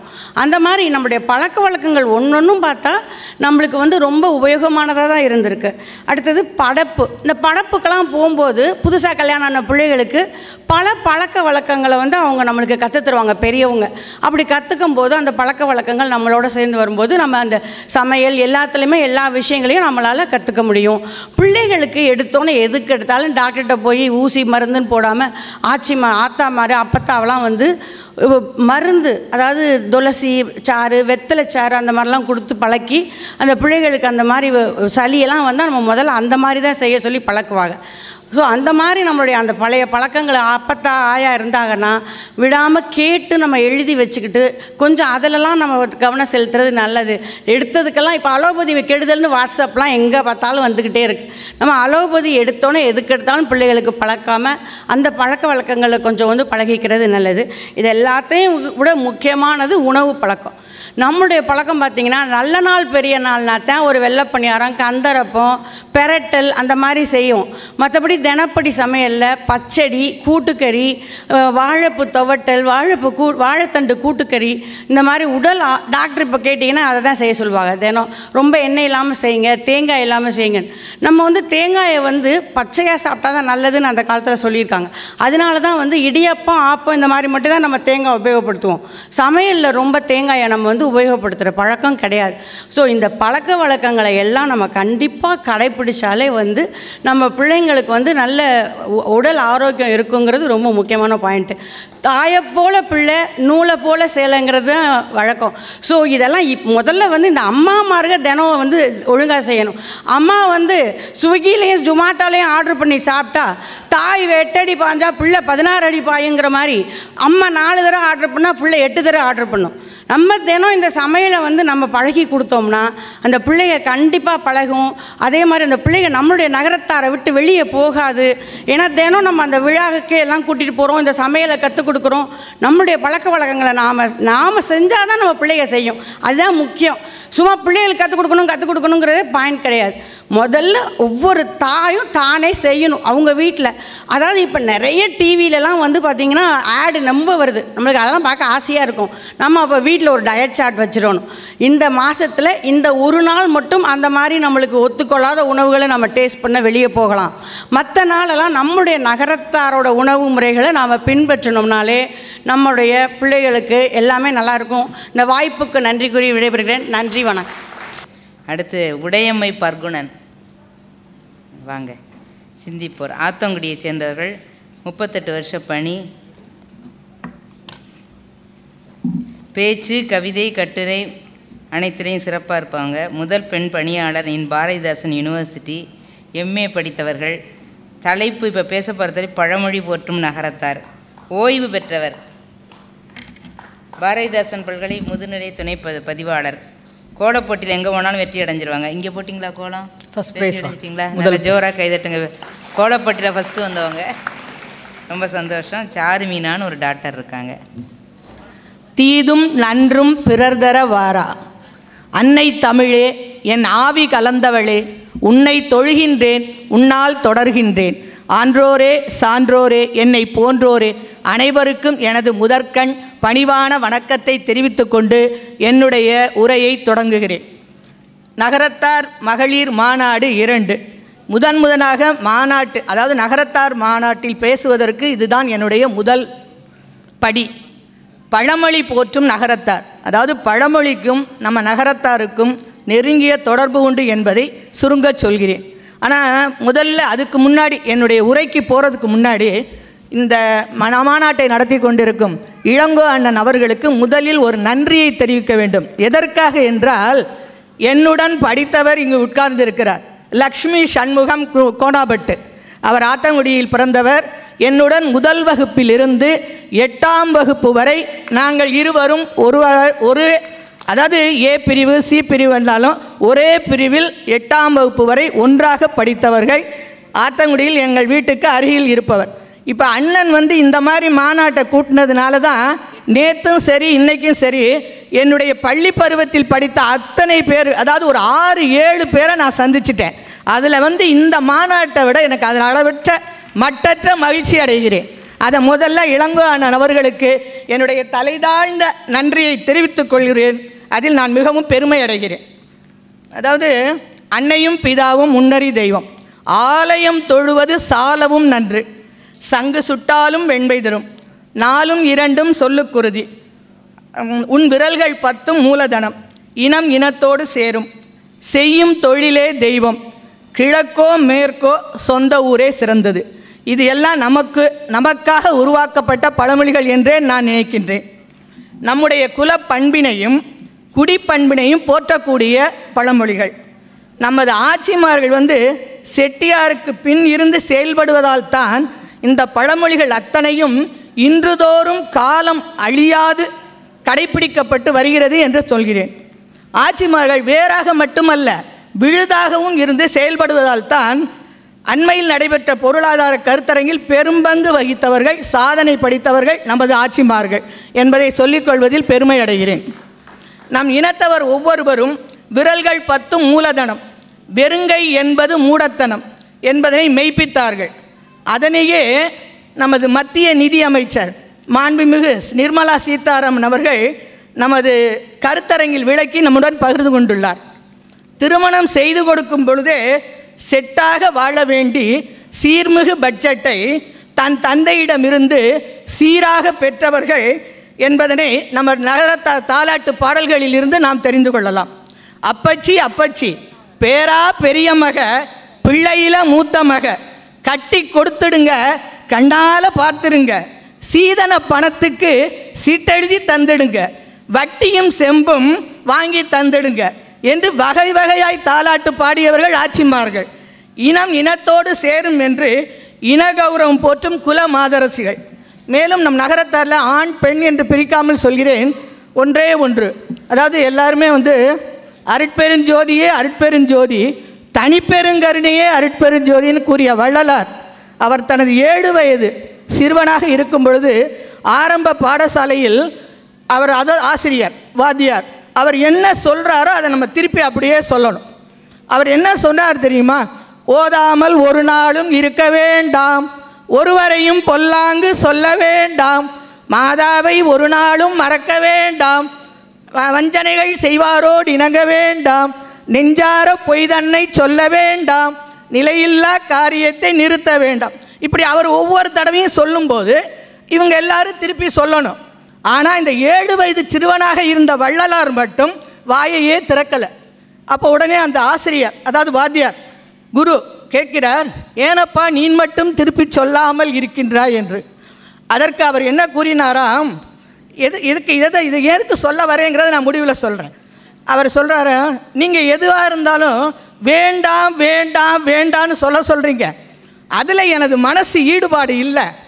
அப்போ உடனே அவர் அந்த ஆசிரியர் யோசிக்கிறார், சரிப்பா நான் சொல்கிறத நீ சொல்ல வேண்டாம், நீ வேண்டும் வேண்டும்னு நீ சொல்லு அப்படின்னாராம். ஒருமையுடன் நினது திருமலரிடி நிற்கின்ற உத்தமர்தம் உறவு வேண்டும், உள்ளொன்று வைத்து புறமொன்று பேசுவார் உறவுகளவாமை வேண்டும், பெருமை பெரு நினதுகள் பேச வேண்டும், பொய்மை பேசாதிருக்க வேண்டும், பெருநெறி விடித்தொழுக வேண்டும், மதமானவை விடியாதிருக்க வேண்டும், மறுபெண் ஆசையை மறக்க வேண்டும், உனை மறவாதிருக்க வேண்டும், மதி வேண்டும், நின் கருணை நிதி வேண்டும், நோயற்ற வாழ்வில் நான் வாழ வேண்டும், தர்மமிகு சென்னையிற் கந்தகோட்டத்து உள்வளர் தலம்போங்கு கந்தவேளே, தன்முகத் துய்யமணி உன்முகச் செய்வமணி சண்முகத் தெய்வமணி என்றார். எதுக்காக நான் இதை கூறினேன்னா, நம்மளுடைய நகரத்தார் செட்டிமார்களாகட்டும் ஆட்சிகளாகட்டும் யாராக இருந்தாலும் டக்குன்னு இல்லை, தெரியாது, எனக்கு ஒன்றுமே தெரியாது இல்லை கிடையாது அப்படின்னு சொல்ல மாட்டாங்க. நிறைய இருக்குது. இந்த பாடலை இன்னைக்கு காலையில் ஒரு பேப்பரில் தான் பார்த்தேன். உடனே எனக்கு நம்ம பேசுகிறதுக்கு ரொம்ப இதுவாக இருக்குன்னு எனக்கே கடவுளே எடுத்து தந்த மாதிரி எடுத்து கொடுத்தார். அது மாதிரி இந்த 2 நாள் நம்ம நகரத்தார் மலரை கவியரசு கண்ணதாசன் சுருங்க சொல்லி விளங்க வைப்பவர். அதாவது பாமரர்களுக்கும் போய் சேரக்கூடிய வண்ணம் சொல்பவர் அவர் ஒருவர் தான். கவியரசு கண்ணதாசனுக்கு நிகர் கண்ணதாசன் தான். அவர் இந்த 10 வரியில் நம்மளுடைய ஆட்சிமார்கள் நகரத்தார்களை பற்றி முடிச்சிட்டாரு. இவ்வளவெல்லாம் ஒரு போடலை, 10 வரி. அதாவது நாடு விட்டு நாடு வந்து நாட்டார் குணமறிந்து, நாடு விட்டு நாடு வந்து நாட்டார் குணமறிந்து, நல்லவரை கெட்டவரை நயமாக பகுத்துணர்ந்து, பாடுபடும் மக்களுக்கு பாங்காக பொருள் கொடுத்து, அடக்கமாய் வாழ்ந்துவிட்டு, நல்லா புரிச்சுக்கோங்க, அடக்கமாய் வாழ்ந்துவிட்டு அதிகமாய் பொருள் சேர்த்து தாய்நாடு திரும்பியவர் தவவணிகர் எம் குலத்தோர் அப்படின்னு கண்ணதாசன் 10 வரியில் நம்மளது அவ்வளோ அருமையாக எல்லாருக்கும் செய்யக்கூடிய இருக்கும். இப்போ ஒன்றும் இல்லை, நான் ஒரு கடையில் போய் என்னவோ அது இது அண்ணே இது என்னென்ன கிலோ எவ்வளோன்னு கேட்டால், ஆச்சி இதை நீங்கள் எடுத்துக்கோங்க அப்படிம்பார். அப்போ பக்கத்தில் உள்ள சொல்லலாம், என்ன உங்கள் முகத்தில் எழுதி ஒட்டியிருக்கா ஆச்சின்னு அப்படின்னு கேட்பாங்க. அது மாதிரி இதெல்லாம் நம்ம அழியா செல்வங்கள். அது மாதிரி என் பிள்ளை சின்ன பிள்ளையா இருக்கையில் தும்மும், நம்மளாம் தும்மும்போது எங்கள் ஆத்தாலாம் எங்களுக்கு சிவசிவா சிவசிவா அப்படிம்பாங்க. நான் என் பிள்ளைக்கு சொன்னேன்னா, ஐயோ அம்மா நான் ஒரு தடவை சொல்ல மறந்துட்டேனேங்க, 2வது எடுத்து விட்டு 2 4 தடவையாக சேர்த்து சொல்கிறேங்க. அதாவது எப்படின்னா நம்ம சொல்கிறத வச்சு தான் இருக்குது. இதை சொல்லும்போது எனக்கு ஒரு ஞாபகம் வருது. வள்ளியப்பா குழந்தை கவிஞர், அவர் இந்த சன் டிவியில் வணக்கம் தமிழகம்னு ஒன்று போடுவாங்க. அதில் மகள் கொடுக்கும்போது சொன்னாங்க, சின்ன குழந்தைகளுக்கு எப்படி சொல்லணுங்கிறது, எப்படிமா கவிதைகள் வரும்போது ஒரு மகள் வைத்து பேரன், அவன் பேர் அரவிந்தன். அவன் எங்கே போனாலும் இடுப்பில் தூக்கி வச்சுக்கிட்டு தான் போகணும், கீழே நடக்க விட்டுட்டே போக முடியாது. அப்போ அவர் அவரால் தூக்க முடியல. அவர் இப்போ இந்த தோட்டத்தில் நடந்து போகல சொல்லுவாராம், எப்பா நீ நடந்து வாப்பாம்பாரான், இல்லை என்னை தூக்கு அப்படிம்பாரான். அதுக்கு அவர் சொல்லுவாராம், நான் ஒன்று சொல்கிறேன், அது மாதிரி கேட்டுக்கிட்டே நீ நடந்து வந்துருண்டாரான். அரவிந்தன் கால்கள், அதாவது ஆண்டவன் இறைவன் ஆண்டவன் படைத்த கால்கள் எதற்கு அவன் சொல்லுவாராம். ஆண்டவன் படைத்த கால்கள் எதற்கு? அரவிந்தன் அழகாய் நடப்பதற்கு. ஆண்டவன் படைத்த கால்கள் எதற்கு?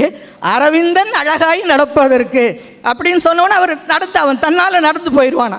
அது மாதிரி சிறு வயது முதல் நாம் சொல்கின்ற பழக்கங்கள் தான். அப்புறம் செட்டியார்கள் தங்க குலல் மரபினை இதுகாரும் காத்து வருவதற்கு காரணம் நம்முடைய பாட்டையா பாட்டியாயா ஆயா அப்பத்தா ஐயா அத்தைமார்கள் தான். அதுக்கு சொல்லுவாங்க, சீப்புக்கு பல்லாக, செம்புக்கு விளிம்பாக, தோப்புக்கு துறவாக, தோளுக்கு துண்டாக, அன்று முதல் இன்று வரை கண்ணகி, காரைக்கால் அம்மையார், குமாரி ராணி டாக்டர் திருமதி மீனா முத்தையார் இம்மாநாட்டை சிறப்புற நடத்தி கொண்டிருக்கும் நகரத்தார் முதல் இளங்கோவனரின் துணைவியார் இவர்கள் யாவரும் இனப்பெருமை காக்கும் மாதரசிகள். திரைகடல் ஓடியும் திரவியம் தேடு என்ற பழமொழிக்கு செட்டி மக்கள் கப்பலுக்கு செந்தூர் வேலவன் துணை என்ற வாசகத்தை உணர்ந்து செயல்படுபவர்கள் நம் செட்டியார்கள். இறைப்பணி அது ஒரு பணி இருக்குது, அதுதான் முக்கியமானது. சிறந்து விளங்குபவர்கள் நமது ஆட்சிமார்கள். முற்றோதுதலில் தொடங்கி திருவிளக்கு பூஜை, அன்னதானம் வரை ஆட்சிமார்கள் முத்திரை பதித்து வருகிறார்கள். வங்கித்துறை, பல்கலைக்கழகம் பல நிலைகளில் சாதனை படைத்து வருகிறார்கள். இப்போ திருச்சி பாரதிதாசன் யூனிவர்சிட்டியில் நான் 38 ஆண்டுகள் பணிபுரிந்தேன். சமீபத்தில் தான் நான் பணி ஓய்வு பெற்றேன். திரும்பவும் என்னை அங்கே அவர்கள் அழைத்தார்கள். ஆனால் நான் எனக்கு செல்ல 38 ஆண்டுகள் பணிபுரிந்து விட்டேன் என்று சொல்லிவிட்டு வந்து விட்டேன். அங்கே இருக்கும்போது பார்த்திங்கன்னா, நம்ம நாட்டுக்கோட்டையிலிருந்து நகரத்தார் செட்டியார் நான் ஒரே ஒரு ஆள் தான். எனக்கு VK கண்ணப்ப செட்டியார் அவர்கள் 1982 எனக்கு பணி வாங்கி கொடுத்தார். 2019 வரை நான் அங்கு வேலை பார்த்திருக்கிறேன். எல்லா நிலைகளிலும் வந்துவிட்டேன். இறுதியாக முதுநிலை துணை பதிவாளராக பதிவாளர் பிரிவில் பணிபுரிந்தேன். எதுக்காக நான் சொல்கிறேன், அங்கே 7 வருஷம் செய்யும் தொழிலே தெய்வம்னு நினைக்கக்கூடியவங்க செட்டியார்கள்.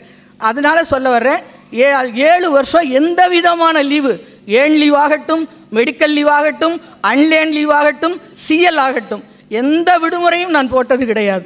அதற்காக எனக்கு 7 வருஷங்களுக்கும் 7 சான்றிதழ்கள், அந்த பரிசு பொருட்களை துணைவேந்தர்கள், அதாவது அதில் இன்னொரு பெருமை என்னென்னா, டாக்டர் VR முத்துக்கருப்பன் செட்டியார் பலவான்குடி, அவர் கையாலே 2-3 விருதுகள் நான் வாங்கியிருக்கிறேன் என்பதை இத்தருணத்தில் சொல்வதற்கு நான் ஆசைப்படுகிறேன். வேதம் படைக்கவும் செய்திடுவோம், சாதம் படைக்கவும் செய்திடுவோம், தொட்டிலை ஆட்டும் கை, நாளை தொல்லுலகை ஆளும் கை, ஆட்சிமார்கள் கை என்று கூறி இறுதியாக ஒன்று கூறுகிறேன். என்னென்னா, குந்தி தின்றால் குன்றும் குறையும் என்று பழமொழி, அறிந்து செயல்படுபவர்கள் நம்பவர்.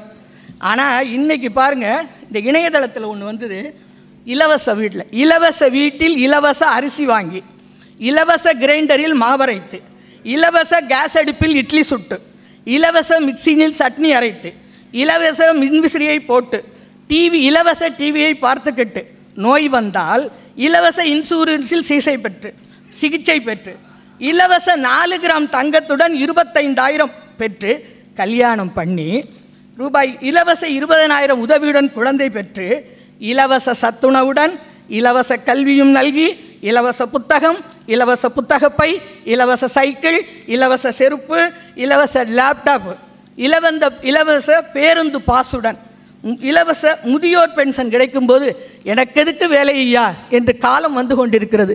ஆனால் நம்மவர் குந்தி தின்றால் குன்றும் குறையும் என்று நினைப்பவர்கள். ஆனால் இக்கால நிலை எவ்வளவு அவல நிலையாக இருக்கிறது என்று கூறிக்கொண்டு, முடிவாக நான் நிறைய ப்ரிப்பேர் பண்ணிட்டு வந்தேன். ஏன்னா இதுக்கு முதல் எனக்கு அரங்கம் நாட்டுக்கோட்டை நாட்டுக்கோட்டைனா என்னுடைய குலத்தின் மேலே எனக்கு ஒரு தமிழ் மீதும் அதிகப்பற்று, குலத்தின் மீதும் எனக்கு அதிகப்பற்று. இந்த மாதிரி இடத்துல தான் இந்த மாதிரியே பார்க்க முடியுமே, பேசலான்னு வந்தேன். இருந்தாலும் நம்ம இளங்கன்று பயமறியாதுன்னு சொல்லுவாங்க. அந்த பழமொழி நம்மளுக்காக தான். இடி இடித்து மழை பெஞ்சு அப்படியே மின்னல் அடிக்குது. நம்ம எங்கள் ஆத்தாலாம் என்ன தெரியுமா சொல்லுவாங்க, ஐயோ மின்னல் அடிக்குது, கண்ணை பறிச்சுக்கிட்டு போகுது, ஆலம்பத்து அரசம்பத்து அர்ச்சுனன் சொல்லு 10 அப்படின்னு சொல்லிக்கிட்டே போகணும்பாங்க. இடியை பார்த்தா, இடியை நேரில் பார்க்கக்கூடாது, கண்ணு பறிச்சிடுவார். அதனால் ஆலம்பத்து அரசம்பத்து அர்ச்சுனன் சொல்லு 10ன்னு சொன்னீங்கன்னா கல்லெல்லாம் பிடிக்க மாட்டாங்க நாங்கள். ஆனால் அது ஒரு பேப்பரில் போட்டிருந்தாங்க, ஒரு சிறு குழந்தை, அவ்வளவு ஒரு இடியும் மின்னலும் இருக்கிறது, அது நடந்து போய் கொண்டிருக்கிறது. அதை கேட்கிறார்கள், ஏம்மா இந்த இடியில் போகிறேன், இறைவன் என்னை ஃபோட்டோ பிடிக்கிறான், அதனால நடந்து போய்கிட்டு இருக்கேன்னு சொன்னிச்சான். அதுதான் இளங்கன்று பயமறியாதுன்னு சொல்லுவாங்க. அதுக்கு இறைவன் மேலே எவ்வளோ ஒரு நம்பிக்கை இருந்தால், எனக்காக நான் முடிக்கத்தான் போகிறேன் மேடம். அதனால் அதுக்கு சொல்கிறதுக்காக ஒன்று வந்தேன். இன்னொன்று, இந்த மாநாட்டு நடத்தி முடித்த அண்ணனுக்கு ஒரு நன்றி சொல்கிறதோட, சொல்லுக யாருக்கும் எளிய, அறியவாம் சொல்லிய வண்ணம் செயல். திருவள்ளுவர் சொல்லியிருக்காரு, சொல்லுக யாருக்கும் எளிய, அறியவாம் சொல்லிய வண்ணம் செயல். அது ரொம்ப ஒரு அந்த இது என்னன்னா, நம்ம இளங்கோ அண்ணனுக்கு தான் பொருந்தும். ஏன்னா சொல்லியபடி செஞ்சு 2 நாளும் மாநாட்டை, அது மழையாக இருக்கட்டும், என்ன பிரச்சனைகள் வந்தாலும் அதெல்லாம் சுமூகமாக முடித்து, எனக்கு பேசுவதற்கு இங்கு ஒரு சந்தர்ப்பமும் கொடுத்தவரை தலைதாய்த்தி மறுபடியும் நன்றி கூறுகிறேன். முடிவாக, அன்பும் சிவமும் 2 என்பர் அறிவிலாதவர், அன்பும் சிவமும் 2 என்பர் அறிவிலாதவர், அன்பே சிவமென்று யாரும் அறிகிலர், அன்பே சிவமென்று யாரும் அறிந்தபின் அன்பே சிவமாய் அமர்ந்திருந்தாரே என்று கூறி என்னுடைய உரையை முடித்து நல்லிடம் நல்கிறேன். வணக்கம், நன்றி. திருமதி தெய்வானை மணிகண்டன் அடுத்ததாக சிந்திப்பதில் பேச வருபவர். இவர் நமது வேறு துறையை சார்ந்தவர். நம்ம இத்தனை நேற்றுலேருந்து பேசின இவர்கள்லேருந்து பேசி இத்தனை பேர் பேசினவங்கலேருந்து இவங்க மாத்திரம் மாறுபட்ட துறையை தேர்ந்தெடுத்திருக்காங்க. அக்குபஞ்சர், இவங்க உங்களுக்கு தெரிஞ்சிருக்கும், எல்லாருமே கேள்விப்பட்டிருப்பீங்க அக்குபஞ்சர் பற்றி. இவங்க அதில் படித்து அதில் முகப்பேரில், சென்னை முகப்பேரில் கிளினிக் வச்சுருக்காங்க. ஆட்சி நிறைய சர்ஜரி எல்லாம் பண்ணாமல் அக்குபஞ்சர் முறையிலேயே தீர்வு கண்டிருக்காங்க. ஸ்பைனல்லேருந்து சைனஸ் எல்லாத்துக்குமே அதில் உள்ள தீர்வு நிறைய பேருக்கு நிறைய இது பண்ணியிருக்காங்க. அவங்க எதை பற்றி பேச வர, ஸ்ரீராம் இன்ஜினியரிங் காலேஜில் வைஸ் பிரின்சிபலாக இருக்காங்க அவங்க மணிகண்டன் அண்ணன். ஆட்சி இப்போ கானடுகாத்தானில் பிறந்தவங்க, காரைக்குடியில் மனம் செய்து கொண்டவர்கள். உடலின் மொழி பற்றி இப்பொழுது பேசுவார்கள். இங்கு கூடியிருக்கும் அனைத்து நகரத்தார் பெருமக்களுக்கும் என் முதற்கண் வணக்கத்தை தெரிவித்துக் கொள்கிறேன். இந்த நல் வாய்ப்பை எனக்கு நல்கிய எனது தந்தையின் மிக நெருங்கிய நண்பரான திரு இளங்கோவன் அவர்களுக்கும் என்னுடைய மனமார்ந்த நன்றியை தெரிவித்துக் கொள்கிறேன். எனது பெயர் தெய்வானை. நான் அக்குபஞ்சர் என்கின்ற மருத்துவ முறையை கடந்த 5 வருடங்களாக கற்று அதை இன்னும் கற்றுக்கொண்டும் இருக்கிறேன் என்பதை சொல்வதில் மிகவும் மகிழ்ச்சி அடைகிறேன். எவ்வளோ பேருக்கு இந்த மாதிரி வேறு மருத்துவ முறைகள் பற்றி தெரியும் அப்படிங்கிறது எனக்கு தெரியல. நம்மளோட பாரம்பரிய முறைகள் நிறையா, மருத்துவ முறைகள் நிறைய இருக்குது, அது நிறைய பேருக்கு தெரியல. எடுத்துக்காட்டாக ஹோமியோபதி, சித்தா, ஆயுர்வேதா, யுனானி இப்படி பல மருத்துவ முறைகள் நம் நாட்டில் மறைக்கப்படுகிறது. நிறைய பேர் இதை இப்படி இருக்குங்கிற அவேர்னஸே இல்லாமல் இருக்காங்க. அதுதான் முக்கியமான விஷயம். எனக்கும் இதை பற்றி ரொம்ப நாள் தெரியவே தெரியாது. நானும் எல்லார் மாதிரியும் கல்யாணம் ஆகிட்டு ஹவுஸ் ஒய்ஃபாக அப்படி தான் இருந்துகிட்டு இருந்தேன். கடந்த 5 வருடங்களுக்கு முன்னாடி எனக்கு ஒரு உடல் உபாதை வந்தப்போ என்னுடைய தோழி மூலமாக இந்த அக்குபஞ்சர் அப்படிங்கிற ஒரு துறை இருந்ததை தெரிந்து நான் ஒரு சுய ஆர்வத்தில் தான் போய் படிக்க போனேன். ஏன்னா அந்த அக்குபஞ்சர் முறையில் என்னை ஈர்த்த விஷயம் என்னவென்றால், மருந்தில்லாத மருத்துவம் என்பதை நான் அறிந்து கொண்டேன். மருந்தில்லாமல் நித்திரை கொள்ள வேண்டும் என்று காலையில் பேசிய ஒரு ஆட்சி அவர்கள் கூறினார்கள். இங்கு கூடியிருப்பவர்கள் எத்தனை பேர் மருந்தில்லாமல் தினமும் நித்திரை கொள்கிறீர்கள் என்பது எனக்கு தெரியாது. என்னுடைய உரை மூலம் உங்களுடைய மருந்துகள் குறைந்தால் நான் மிகவும் மகிழ்வடைவேன். இதை ஏன் நான் இவ்வளோ தைரியமாக பேசுகிறேன்னா, அந்த 5 வருடங்களுக்கு முன்பு நான் அந்த என் தோழி மூலம் ஒரு அக்குபஞ்சர் மருத்துவரை சந்தித்து எனது உடல் உபாதையை சரி செய்து கொண்டதோடு எனது மகளுக்காகவும் கேட்டேன். தொடர்ந்து தலைவலி அப்பப்போ வந்துட்டே இருக்கும், தாங்க முடியாத தலைவலியாக இருக்கும். அவங்க சொல்லுவாங்க, சரி கூட்டிகிட்டு வாங்க அப்படின்னு சொல்லுவாங்க. அவங்கக்கிட்ட போய் பார்த்தேன். அவங்க ரொம்ப ஒன்றுலாம் பண்ணல. பார்த்தாங்க, கையில் ஏதோ ஒரு இடத்துல தொட்டாங்க, சரியாயிரும் அப்படின்னு சொல்லி அனுப்பிச்சாங்க. 2 பேருக்கும் என் பொண்ணுக்கும் எங்களுக்கும் பெருசாக எதுவும் நம்பிக்கை இல்லாமல் தான் ஃபஸ்ட்டு எடுத்துக்க ஆரம்பித்தோம். அப்புறம் 2-3 நாள் கழித்து கொஞ்சம் கொஞ்சமாக அந்த தலைவலி குறைய ஆரம்பிச்சிச்சு. அப்போ அவங்க முக்கியமாக 4 விஷயங்கள் எங்களுக்கு சொன்னாங்க. அதையும் சேர்த்து நீங்கள் கடைப்பிடித்துட்டு வந்தீங்கன்னா மறுபடியும் இந்த தலைவலி வராமல் இருக்கும். தலைவலி வந்ததுக்கான உங்களுக்கு காரணம் என்னங்கிறது நீங்கள் புரிஞ்சுக்கிட்டீங்கன்னா, மறுபடி தலைவலி வந்தால் எப்படி சரி செய்துக்கலாங்கிறதையும் நீங்கள் புரிஞ்சுக்கிட்டீங்கன்னா நீங்கள் மருந்து இல்லாமல் வாழலாம் அப்படின்னாங்க. அவங்க சொன்னதை முறையாக கடைப்பிடிக்கிறதுனால கடந்த 5 வருடங்களாக என் குடும்பத்தினர் அனைவருமே மருந்து இல்லாமல் வாழ்கிறோம். அந்த தலைவலிக்கு அவங்க முக்கியமாக 4 விஷயம் சொன்னதை நீங்கள் அனைவரும் கவனித்து கேட்டு உங்கள் வாழ்க்கையில் பின்பற்றினீர்கள் என்றால் நீங்களும் ஒரு நாள் இதே போர் மேடையில் நின்று பலருக்கும் அதை சொல்லுவீர்கள் என்கின்ற நம்பிக்கையில் அதை சொல்கிறேன். முதல் விதி, இது 4 கோல்டன் ரூல்ஸ், அதாவது 4 விதிகள் அப்படின்னு சொல்லப்படுது. இது நான் புதுசாலாம் எதுவுமே சொல்லலை. நம்மளோட அப்பத்தா அதுக்கு முன்னாடி வாழ்ந்தவங்களாம் வாழ்க்கை நடைமுறையில் எப்படி வாழ்ந்தார்கள் அதை தான் 4 விதிமுறைகளாக இந்த அக்குபஞ்சர் துறையில் வகுத்திருக்கிறார்கள் என்பதை நாம் புரிந்து கொள்ள வேண்டும். அதில் முதலாவது பசி, 2வது தாகம், 3வது ஓய்வு, 4வது தூக்கம். பசி என்பது அந்த காலத்தில் நம்ம பாட்டி, நம்ம அப்பத்தா, ஆயா யாரும் காய்ச்சல் அதெல்லாம் வந்துச்சுன்னா யாரும் உடனே எந்த மருத்துவர்கிட்டையும் ஓடுறதில்ல. இப்போயும் யாருமே ஓடி போய் உடனே சரி பண்ணிக்கிறதில்ல. அதையும் தாண்டி இப்போது வெளிநாடுகளில் காய்ச்சல் என்றால் 3 நாட்களுக்கு உங்களுக்கு அப்பாயின்மெண்ட் எந்த மருத்துவரும் கொடுக்க மாட்டார்கள். வெளிநாட்டில் அமெரிக்காவில் வசிப்பவர்கள் இங்கு இருப்பீர்கள், உங்களது உறவினர்கள் இருப்பார்கள். எனது அண்ணனும் அங்கே தான் இருக்கிறார்கள். அவங்களுக்கு 3 நாள் காய்ச்சலாக இருந்தால் அப்பாயின்மெண்ட் தரமாட்டாங்க. 3 நாள் காய்ச்சல் தொடர்ந்து இருந்தால் மட்டும்தான் அப்பாயின்மெண்ட் தருவாங்க. இங்கே நம்ம காய்ச்சல் அடுத்த நொடி மருத்துவரை தேடி கொண்டு போய் கொண்டிருக்கிறோம். எதனால் அந்த காய்ச்சல் வந்தது? பசியை கவனித்து நீங்கள் சாப்பிட வேண்டும். இப்போ இந்த மாதிரி மாநாடுக்கு வந்திருக்கோம், அண்ணன் அவர்கள் அருமையான விருந்து தராங்க. இன்றைக்கி நைட் வரைக்கும் நம்ம நல்ல வயிறார சாப்பிட்டு போவோம். அடுத்த நாள் ரொம்ப பசி எடுக்காமல் இருக்கலாம். காலையில் இன்றைக்கி வீட்டிலனா வெறும் சாம்பார் சாதம், தயிர் சாதம், சாம்பார் சாதம், தேங்காய் சாதம், தயிர் சாதம், சிப்ஸு, ஊறுகாய் இப்படி நிறையா சாப்பிட்றோம். சாயந்தரமும் விருந்து, நைட்டும் விருந்து, தொடர்ந்து விருந்து சாப்பிட்டுட்ருக்கோம். அடுத்த நாள் பசிக்கலைன்னா ஒரு 2 இட்லி சாப்பிட்டாவே பசி அடங்கிருச்சா? நமது வயிறு நம்முடன் உரையாடும், அதை கவனிக்கணும். இப்போ நம்ம அப்பத்தாங்கெல்லாம் வயசானவங்க இப்போ இருந்தாங்கன்னா அவங்களுக்கு வந்து பசிச்சா மட்டும்தான் சாப்பிடுவாங்க. பசிக்கலைன்னா எனக்கு வேண்டாம் இன்னைக்கு, நான் நைட்டு ஒன்றும் சாப்பிடாம படுத்துக்கிறேன் அப்படின்னு சொல்லிடுவாங்க. நம்ம அப்படி இருக்கிறது இல்லை. 3 வேளையும் கண்டிப்பாக சாப்பிட்டாகணும், இல்லைன்னா 4 வேளையும் கண்டிப்பாக சாப்பிட்டாகணும் அப்படின்னு தொடர்ந்து செய்கிறோம். இந்த விஷயத்தை ஏன் நான் சொல்கிறேன்னா, 4 இட்லி சாப்பிட்ற இடத்துல 2 இட்லி சாப்பிட்ற இடத்துல நீங்கள் 4 இட்லி சாப்பிட்டீங்கன்னா அந்த மீதி 2 இட்லி அதிகப்படியாக உங்களுக்கு தேவைக்கு அதிகமாக உடலுக்கு கொடுக்குறீங்க. அப்போ அந்த உடல் என்ன செய்யும்? நமக்கு இவ்வளோ தான் போதும்னு சொன்ன பிறகும் இது கொடுத்துருச்சே, இதை என்ன பண்ணுறதுன்னு தெரியாமல் அது உள்ளேயே வச்சுக்கிட்டே இருக்கும். அந்த கழிவை வெளியேற்றுறதுக்கு முயற்சி பண்ணும். அந்த கழிவுகளை வெளியேற்றுறதுக்கு தான் வெப்ப கழிவாக வெளியேற்றுறது தான் காய்ச்சல். உணவு செரிமானம் ஆகலை, அந்த 2 இட்லி அதால் செரிமானம் பண்ண முடியாமல் வெளியில் ஏற்றுறது தான் வாந்தி. இந்த மாதிரி அந்த பெருங்குடலில் போய் சேர்ந்துருந்துச்சுன்னா அதை வெளியேற்றுறதுக்கான பெயர் தான் பேதி.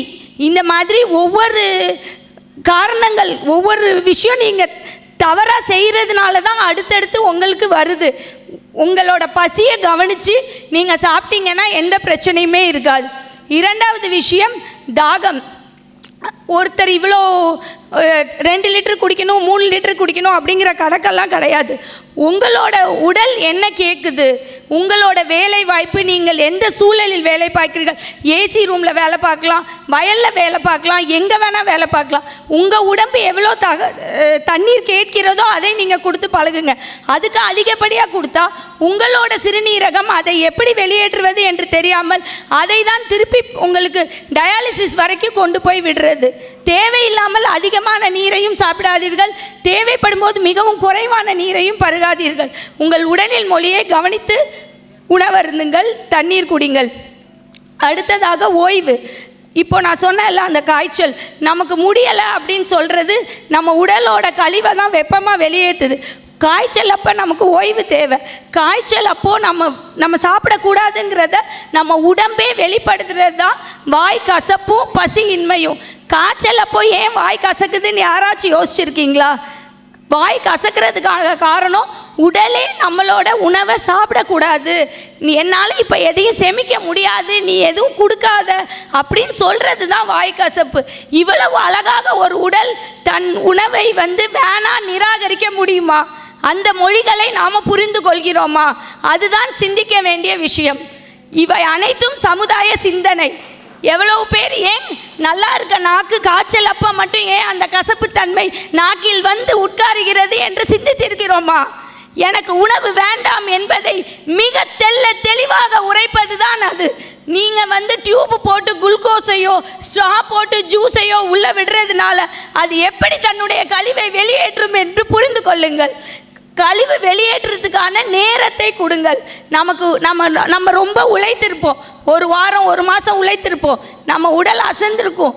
அந்த உடலில் உள்ள கழிவை அது வெப்பமாக மாற்றி வெளியேற்றுறதுக்கான வாய்ப்பை நீங்கள் அழியுங்கள். அது எல்லா வெப்பத்தையும் வெளியேற்ற முடிந்த பிறகு 3 நாள் ஆனாலும் 5 நாள் ஆனாலும் வெப்ப கழிவை முடித்த பிறகு காய்ச்சல் அதுவாகவே சரியாகிவிடும்.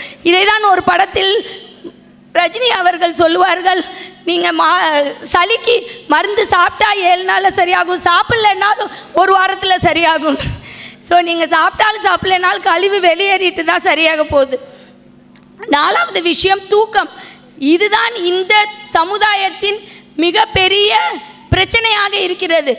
அந்த காலத்தில் நம்ம அப்பத்தா ஆயாலாம் இருந்தப்போ கரண்டெல்லாம் இல்லாத காலத்துலலாம் 6 மணியோட எந்த வேலையும் இல்லாமல் சாப்பிட்டு படுத்து தூங்கிடுவாங்க.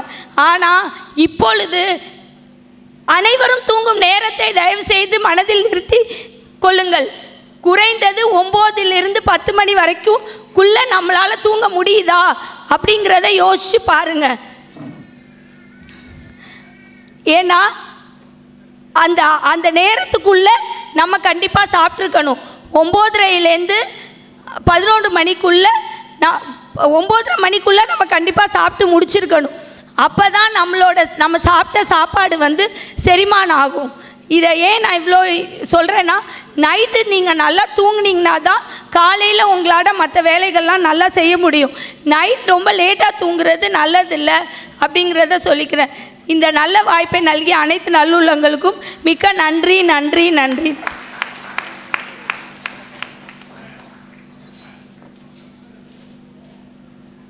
உடலின் மொழி பற்றி அறிந்து கொண்டீர்கள் என்று நம்புகிறேன். தாகத்துக்கு தண்ணி குடிக்கணும், பசிக்கு சாப்பிட்ணுன்னு சொன்னாங்க. நம்ம மனதில் இருத்துவோம். அவங்கள தொடர்பு கொள்ள வேண்டியவங்க தொடர்பு கொள்ளலாம். நாங்கள் நம்பர் தரோம்.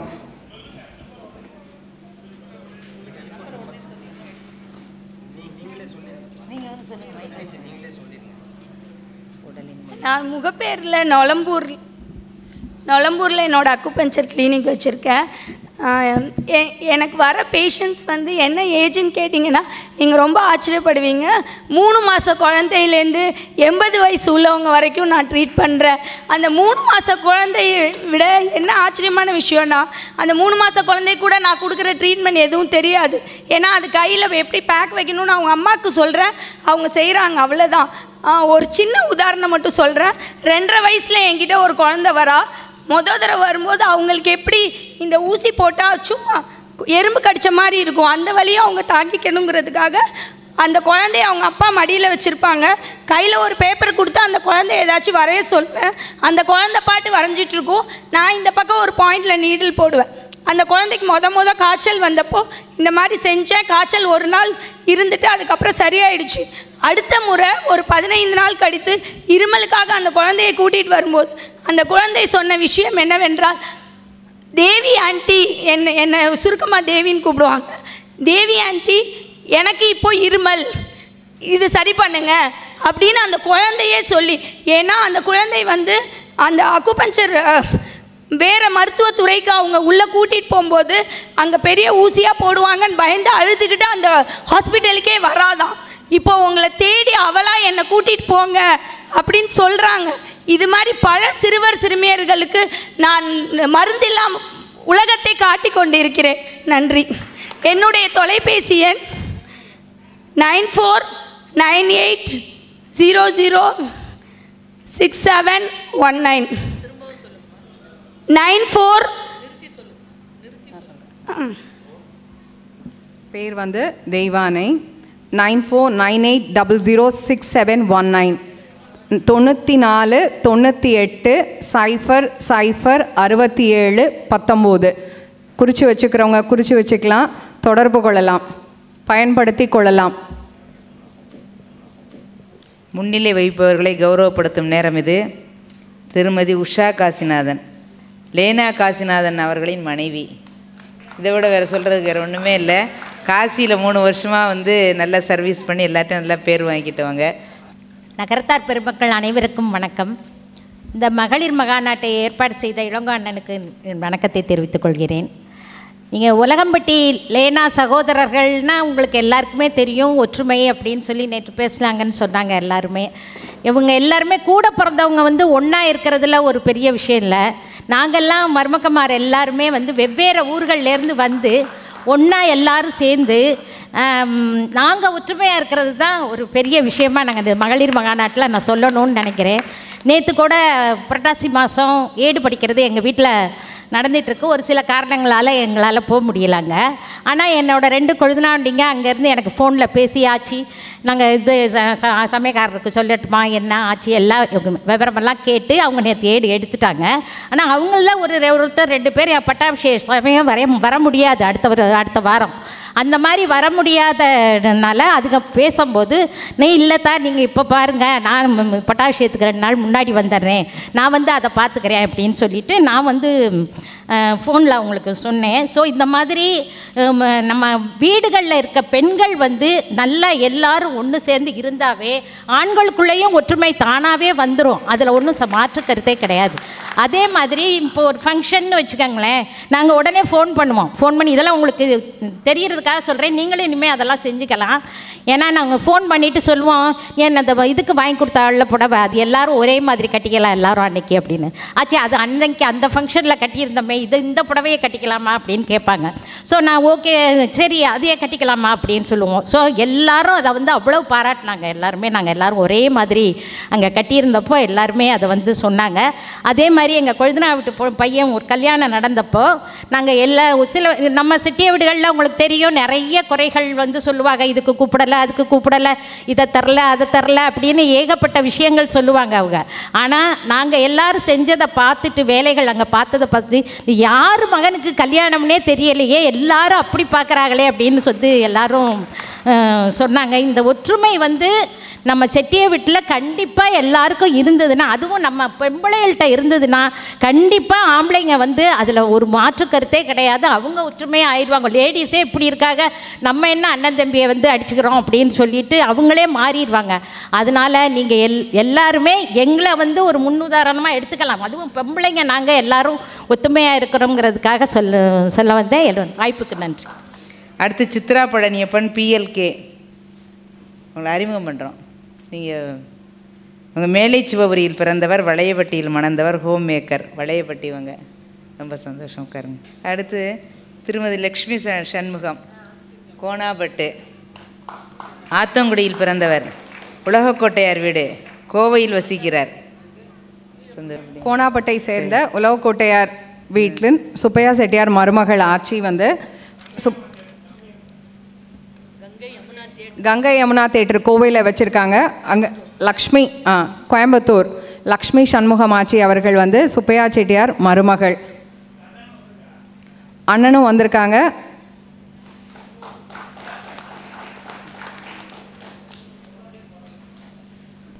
அடுத்தது முன்னிலை வைக்கும் திருமதி மீனாகுமாரி சாத்தப்பன் தெக்கூர் அவர்களை பற்றி.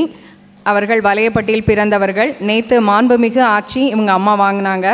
VST வள்ளியம்மை ஆட்சி அவங்க வாங்கினாங்க நேற்று. அவங்க மகள் இவங்க 20 வருடம் ஹைதராபாத்தில் இருந்திருக்காங்க. 7 வருடம் வந்து பேரண்டிங், அதாவது சைல்ட் அண்ட் பேரண்டிங் அது பற்றி அவங்க கவுன்சிலிங் பண்ணியிருக்காங்க. சைல்டு அண்ட் பேரண்டிங்னா இந்த காலத்து இளைஞர்களுக்கு தெரிஞ்சிருக்கும். அம்மா அப்பாவோட பிள்ளைங்களுடைய உறவு இது பற்றி கவுன்சிலிங் நிறையா தேவைப்படுது. புரிந்து கொள்ளுதல் இப்போ அவசியமாக இருக்குது, எல்லாம் பண்ணுறாங்க. இவங்க தாஞ்சூர் பெயிண்டிங்லேயும் சிறந்து விளங்குறாங்க. டெல்லி சாத்தப்ப செட்டியார் வீடு தெக்கூரில் டெல்லி சாத்தப்ப செட்டியார் வீட்டில் இவர்கள் மனம் புரிந்து கொண்டவர்கள். தற்போது சென்னையில் வசிக்கிறார்கள். கவுன்சிலிங்கில் இவங்க பெரிய கை அப்படி சொல்லலாம். இப்போ ஆட்சி வந்து 2 வார்த்தை பேசுவாங்க. அவையோர் அனைவருக்கும் அன்பார்ந்த வணக்கம். இங்கு வந்திருக்கும் என் பெரியப்பா திரு ஆர் அழகப்பன் அவர்களுக்கும், என் தாயார் திருமதி வள்ளியம்மை ஆட்சி அவர்களுக்கும், இந்த வாய்ப்பு கொடுத்த இளங்கோவன் அண்ணன் சொன்னாலும் அவர் எனக்கு தந்தை மாதிரி தான். அவரோட 3 பொண்ணோட நானும் ஒரு பொண்ணு. அவருக்கு அந்த அங்கீகாரம் எனக்கு எப்போவுமே கொடுத்துருக்காரு. ஸோ தேங்க்யூ அண்ணன் ஃபஸ்ட் அதுக்காக. அப்புறம் இங்கே வந்திருக்க என் உறவுகள், என் நண்பர்கள், குழுமி இருக்கும் அனைத்து நகரத்தாருக்கும் அன்பார்ந்த வணக்கங்கள். நான் ரொம்ப டைம் எடுத்துக்கல, இது எல்லாருக்கும் தெரிஞ்ச விஷயம்தான், நத்திங் நியூ. நான் வந்து சுத்த தமிழில் பேச போகிறதில்ல, அதுக்காக எங்கள் பெரியப்பா என்னை மன்னிக்கணும். நாங்கள் தமிழும் இங்கிலீஷும் கலந்து தான் பேசுகிறேன், ப்ளீஸ் அக்செப்ட் இட். நான் பாயிண்ட்ஸை சொல்லிடுறேன், ஏன்னா டைம் கன்ஸ்ட்ரைன் இருக்கனால ஃபுல்லாக டீட்டெயில்டாக பேசினா நான் டீட்டெயிலாக பேசணும்னு நினச்சேன். அடுத்த ஜென்ரேஷன் நல்லா வரணும்னா ஃபஸ்ட்டு நம்ம இருக்க generation parenting is more important. அப்போ நம்ம எப்படி வளர்க்குறோமோ அதை பொறுத்து தான் பிள்ளைங்க இருக்கும். இன்றைக்கி நான் இங்கே மேடையில் நிற்கிறேன்னா அதுக்கு காரணம் என்னோடய அப்பா அம்மா, எங்கள் அப்பத்தா ஐயா. மேஸ்டிபேல் பழனியப்பனை லேட் அவங்க இல்லை இப்போது. அவங்கள பார்த்து வளர்ந்தவனா, எங்கள் அப்பத்தாவோட அன்பால் வளர்ந்தவனா, எங்கள் அம்மாவோட தைரியத்தையும் தன்னம்பிக்கையும் பார்த்து வளர்ந்தவனா, எங்கள் ஐயாவோட நல்ல அன்பையும் பாசத்தையும் சப்போர்ட்டிவ்னஸ். எங்கள் அப்பா இறந்தப்புறம் எங்கள் ஐயாவும் கொடுத்த சப்போர்ட் அமேசிங். அவங்கள ஃபுல்லாக அவங்க குடும்பத்தை விட்டுட்டு ஃபுல் அண்ட் ஃபுல் எங்கள் குடும்பத்துக்காக இருந்தாங்க. அதுக்கு நான் இன்றைக்கி நன்றி தெரிவிச்சுக்கணும். அவங்க இல்லை இப்போ இங்கே. தென் என்னோடய ஹஸ்பண்டோட support, my children's support, everything is there. And my sibling, என் ராஜா, வள்ளி, சேனை, அலமோ, எல்லாரோட சப்போர்ட்டாலேயும் தான் நான் இன்றைக்கி இப்படி இருக்கேன்.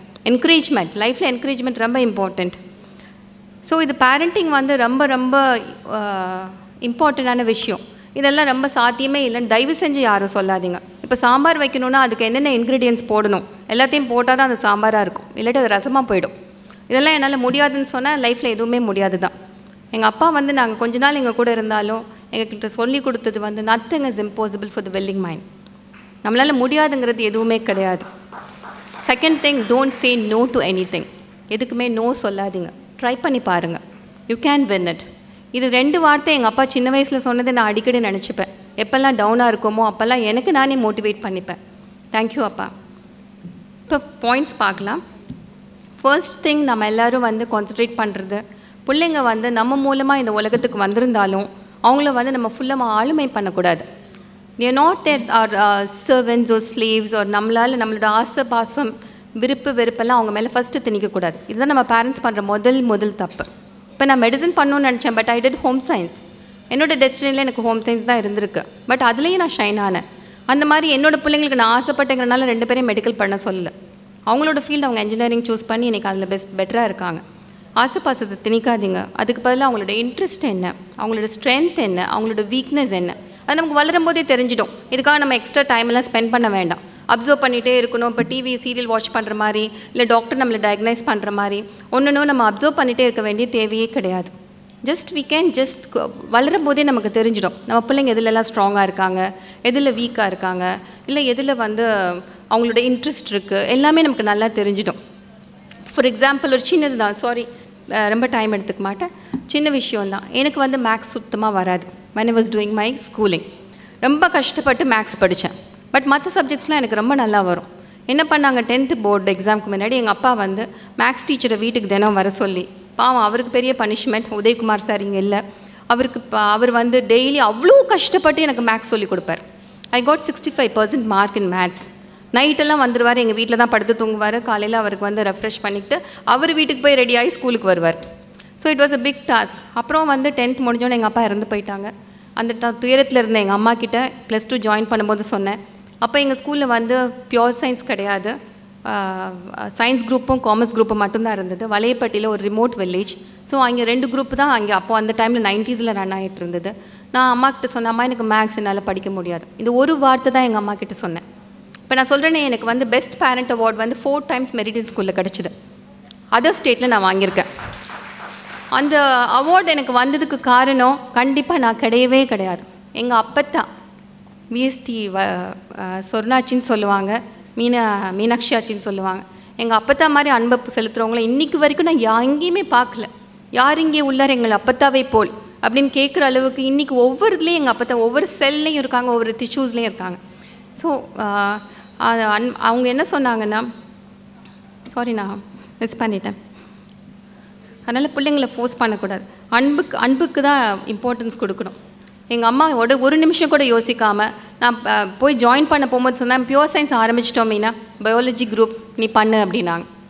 அவ்வளோ கஷ்டப்பட்டு 10th ஃபுல்லாக அவ்வளோ ஸ்ட்ரெஸ்ஸோட. இப்போல்லாம் ஸ்ட்ரெஸ்னால் கவுன்சிலிங் கொடுக்குறாங்க, அப்போல்லாம் கவுன்சிலிங்லாம் கிடையாது. டீச்சர்ஸ் திட்டுவாங்க, நம்மளை வந்து கரஸ்பாண்டோட சைல்டுங்கிறனால நமக்கு திட்டு வாங்க மாட்டோம். டீச்சர்ஸ் தான் திட்டு வாங்குவாங்க, நீங்கள் இன்னும் கொஞ்சம் பெட்டராக சொல்லிக் கொடுக்கலாமேம்பாங்க எங்கள் அப்போ தான். நீங்கள் நல்லா சொல்லிக் கொடுத்தா அவள் புரிஞ்சுக்குவா அப்படிம்பாங்க. அப்போ அந்த மாதிரி ஒரு சுச்சுவேஷனில் எங்கள் அம்மா ஒரு நிமிஷம் கூட யோசிக்காமல், அவங்களோட துயரத்தெல்லாம் கூட யோசிக்காமல் பியூர் சயின்ஸ் அங்கே ஆரம்பித்தாங்க. மேக்ஸில் வீக்காக இருக்க எல்லா சில்ட்ரனையும் கவுன்சிலிங் பண்ணி அதுக்கு ஒரு நம்பர் ஆஃப் ஸ்டூடெண்ட்ஸ் இருந்தால் தான் கோர்ஸ் ஆரம்பிக்க முடியும். ஸோ அந்த ஸ்டூடெண்ட்ஸ் எல்லாம் பண்ணாங்க. அந்த டைமில் எங்கள் அம்மா கொடுத்த சப்போர்ட்டால் நான் வந்து பயாலஜியில் I got school topper and university 3rd. Home science தான் எடுத்தேன். மெடிசன் படிக்கணுன்னே பை சம் அதர் ரீசன் பண்ண முடியல. ஸோ ஐ டிட் ஹோம் சயின்ஸில் ஐ வாஸ் அ டாப்பர். அந்த மாதிரி பிள்ளைங்களோட இன்ட்ரெஸ்ட் எதுவோ அதை வந்து மோட்டிவேட் பண்ணுங்கள், அதோட சப்போர்ட்டிவாக இருங்க, அவங்க கூட உறுதுணையாக இருங்க. அப்போது நீங்கள் ஒன்று லைஃப்பில் வந்து உங்கள் பிள்ளைங்க வந்து ரொம்ப ஷைன் பண்ணுவாங்க, நல்லா அச்சீவ் பண்ணுவாங்க. இப்போ ஹோம் சயின்ஸ் பண்ணனால எங்கள் அப்போ தான் எங்களுக்கு அட்வைஸ் எல்லாம் பண்ணுறது தான் இப்போ நான் கவுன்சிலிங்காக கொடுக்குறேன். It's all from the root of செட்டிநாடில் நம்ம கற்றுக்கிறது நிறைய இருக்குது. நம்ம கம்யூனிட்டி வந்து ரொம்ப வேல்யூபிள் அண்ட் ரிச் கம்யூனிட்டி. பணத்தில் மட்டும் கிடையாது, வேல்யூஸ்லேயும் மாரல்ஸ்லேயும் ரொம்ப ரொம்ப ரிச் கம்யூனிட்டி. நான் என் பிள்ளைங்களெல்லாம் பார்த்துட்டு இப்போ வந்து my daughter is an all-rounder, நல்ல டாப்பர். அதே மாதிரி தான் என் பையனும். பட் அதை பற்றி எனக்கு பெருமையே கிடையாது. எங்கே போனாலும் உங்கள் பிள்ளைங்க ரொம்ப நல்ல பிள்ளைங்க, நல்ல மாரல்ஸ் இருக்குது, நல்ல வேல்யூஸ் இருக்குது, ரொம்ப சந்தோஷமாக இருக்கும் உங்களை பிள்ளைங்களை பார்க்க, நல்லா வளர்த்துருக்கீங்கம்பாங்க. அடுத்த நிமிஷம் என் மனசு வந்து எங்கள் அம்மா அப்பாவையும் அப்பத்தாவையும் தான் தேங்க் பண்ணும். ஸோ ஆல் நான் அவங்கக்கிட்ட கற்றுக்கிட்டது தான் இவங்களுக்கு நான் பண்ணியிருக்கேன். இந்த கண்டிப்பாக என் பிள்ளைங்க வந்து நல்லா வளர்ந்துருக்கனால அவங்க பிள்ளைங்களுக்கு அதுதான் போகும். அவங்கெல்லாம் வந்து டேலண்டடாக இருக்கிறதோட நல்ல மாரல்ஸ் வேல்யூஸோட கைண்டாக இருக்கிறது தான் ரொம்ப important. That has come from Chettinad community. அப்புறம் இன்னொன்று, பிள்ளைங்களை வந்து டீக்ரேட் பண்ணாதீங்க. செகண்ட் பாயிண்ட் இது கண்டிப்பாக எல்லோரும் கேட்டுக்கணும். நான் சென்னை வந்தப்புறம் நான் நிறைய நோட்டீஸ் பண்ணது பிள்ளைங்களை வந்து டீமோட்டிவேட் பண்ணுறது. தயவு செஞ்சு அதை பண்ணாதீங்க. ஒரு பிள்ளைக்கு ஒன்று வரலன்னா ஜஸ்ட் அனலைஸ் இட், எதனால அது வரலன்னு பாருங்கள். ஒன்று இன்ட்ரெஸ்ட், இப்போ எனக்கு மேக்ஸ் வரல அதனால நான் வந்து மோசம் போகல. Now I am standing in front of you all. Other ஸ்டேட்டில் போயிட்டு அத்தனை பேருக்கு கவுன்சிலிங் பண்ணி அத்தனை பிள்ளையும் அம்மாவை சந்தோஷமாக இருக்கிறதுக்கு நானும் ஒரு ரீசனாக இருந்திருக்கேன். அந்த மாதிரி டிமோட்டிவேட் பண்ணாமல் அவங்களோட வீக்னஸ் என்னன்னு பார்த்துட்டு அதை வந்து ஓவர் கம் பண்ணுறதுக்கும் ரெக்டிஃபை பண்ணுறதுக்கும் சப்போர்ட்டிவாக இருங்க. அவங்களோட ஸ்ட்ரென்த்தை இம்ப்ரூவ் பண்ணுங்கள். அவங்களுக்கு எப்போவுமே எந்த சூழ்நிலையிலையும் நாங்கள் உங்களுக்காக இருக்கோம் அப்படிங்கிற தன்னம்பிக்கையும் தைரியமையும், அம்மா தேங்க்யூம்மா நீ கொடுத்தாது எனக்கு எப்போவுமே தன்னம்பிக்கையும் தைரியமும் கொடுத்தாங்க. செகண்ட் திங், பிள்ளைங்களை இப்போ ரொம்ப இன்ஃப்ளூயன்ஸ் பண்ணுறது gadgets, social media, cellphone, TV, இதுதான். இது வந்து நம்ம எப்படி ஹேண்டில் பண்ணுறது? எத்தனை தடவை சொன்னாலும் பிள்ளைங்க மட்டும் இல்லைங்க, இப்போ பெரியவங்க கூட இங்கே எல்லாரையும் பார்த்தேன், எப்போவுமே எல்லோரும் ஃபோனில் தான் இருக்காங்க. ஃபோன் வந்து நமக்கு வந்து யூஸ்க்கு தான் இருக்குமே ஒழிய அது டைம் பாஸ் கிடையாது. எல்லோரும் பிஸ்னஸ் பார்க்குறதில்ல, பிள்ளைங்கள பார்க்குறதில்ல, அவங்க ஹெல்த்தை அவங்க ஒன்றா டேக் கேர் பண்ணிக்கிறது இல்லை, ஃபேமிலி கமிட்மெண்ட்ஸ் கிடையாது, ஒரு ஃப்ரெண்ட்ஸோட இன்ட்ராக்ஷன் கிடையாது, எதுவுமே கிடையாது. எல்லாத்துக்கும் கல்ப்ரேட்டர்னா இந்த ஃபோன் தான். ஃபோன் ஒரு டெக்னாலஜி, நம்மளுக்கு ஹெல்ப் பண்ண வந்திருக்கு. அது மாதிரி டிவிஸ் டெக்னாலஜி, நமக்கு நியூஸும் மற்ற என்டர்டைன்மெண்ட்ஸுக்கு கொடுக்க வந்திருக்கு. ஸோ டெக்னாலஜியில் உங்களோட டைம் ஃபுல்லாக வேஸ்ட் பண்ணாதீங்க. Time is so precious. Time is money. Money மட்டும் இருந்தால் பார்த்தாது, டைம் இஸ் ரிலேஷன்ஷிப் ஆல்சோ. ஃபோனில் பண்ணுறத அவங்க பக்கத்து வீட்டுக்காரங்க கிட்ட ஸ்பெண்ட் பண்ணுங்கள். You'll get lots of love and affection from them. அதே சமயம் உங்கள் பிள்ளைங்களோட டைம் ஸ்பெண்ட் பண்ணுங்கள். அது வந்து உங்களோட க்ளோஸ்னஸ் வந்துடும் பிள்ளைங்களுக்கு. நான் என் பிள்ளைங்கள அடித்து திட்டி வளர்த்ததே கிடையாது. எல்லோரும் சொல்லுவாங்க, என்ன மீனா நீ அடிக்கவே மாட்டேங்கிறேன், திட்டவே மாட்டேங்கிறேன். ஐ டுக் திஸ் ஃப்ரம் மை அப்பத்தா. எங்கள் அப்பத்தா எங்களை அடிக்கவும் மாட்டாங்க, திட்டவும் மாட்டாங்க. எங்கள் அம்மா அப்பா எங்களை அடித்து எனக்கு ஞாபகமே கிடையாது. They have not done that. So நான் இது ஒரு பாலிசியாகவே வச்சுருக்கேன், அடிக்கக்கூடாது திட்டக்கூடாதுங்கிறதுக்கு. இன்றைக்கி நல்லா தான் வளர்ந்துருக்காங்க, எங்கே போனாலும் எல்லோரும் அப்ரிஷியேட் பண்ணுறாங்க. So I am so happy. கண்டித்து தான் வளர்க்கணும்லாம் கிடையாது, அன்பால் எவ்வளவோ சாதிக்கலாம். அன்பு மாதிரி ஒரு வெப்பன் உலகத்தில் எதுவுமே கிடையாது. Coming to the point, gadgets. இந்த கேஜெட்ஸ்லேருந்து பிள்ளைங்களை நம்ம எப்படி காப்பாற்றணும், இது நமக்குமே நம்ம சொல்லிக் கொடுக்கக்கூடிய ஒரு அட்வைஸ். நான் எப்போவுமே டவுனாக இருந்தால் நான் என் மைண்டுக்கு நான் இன்ஸ்ட்ரக்ஷன் கொடுத்துப்பேன்.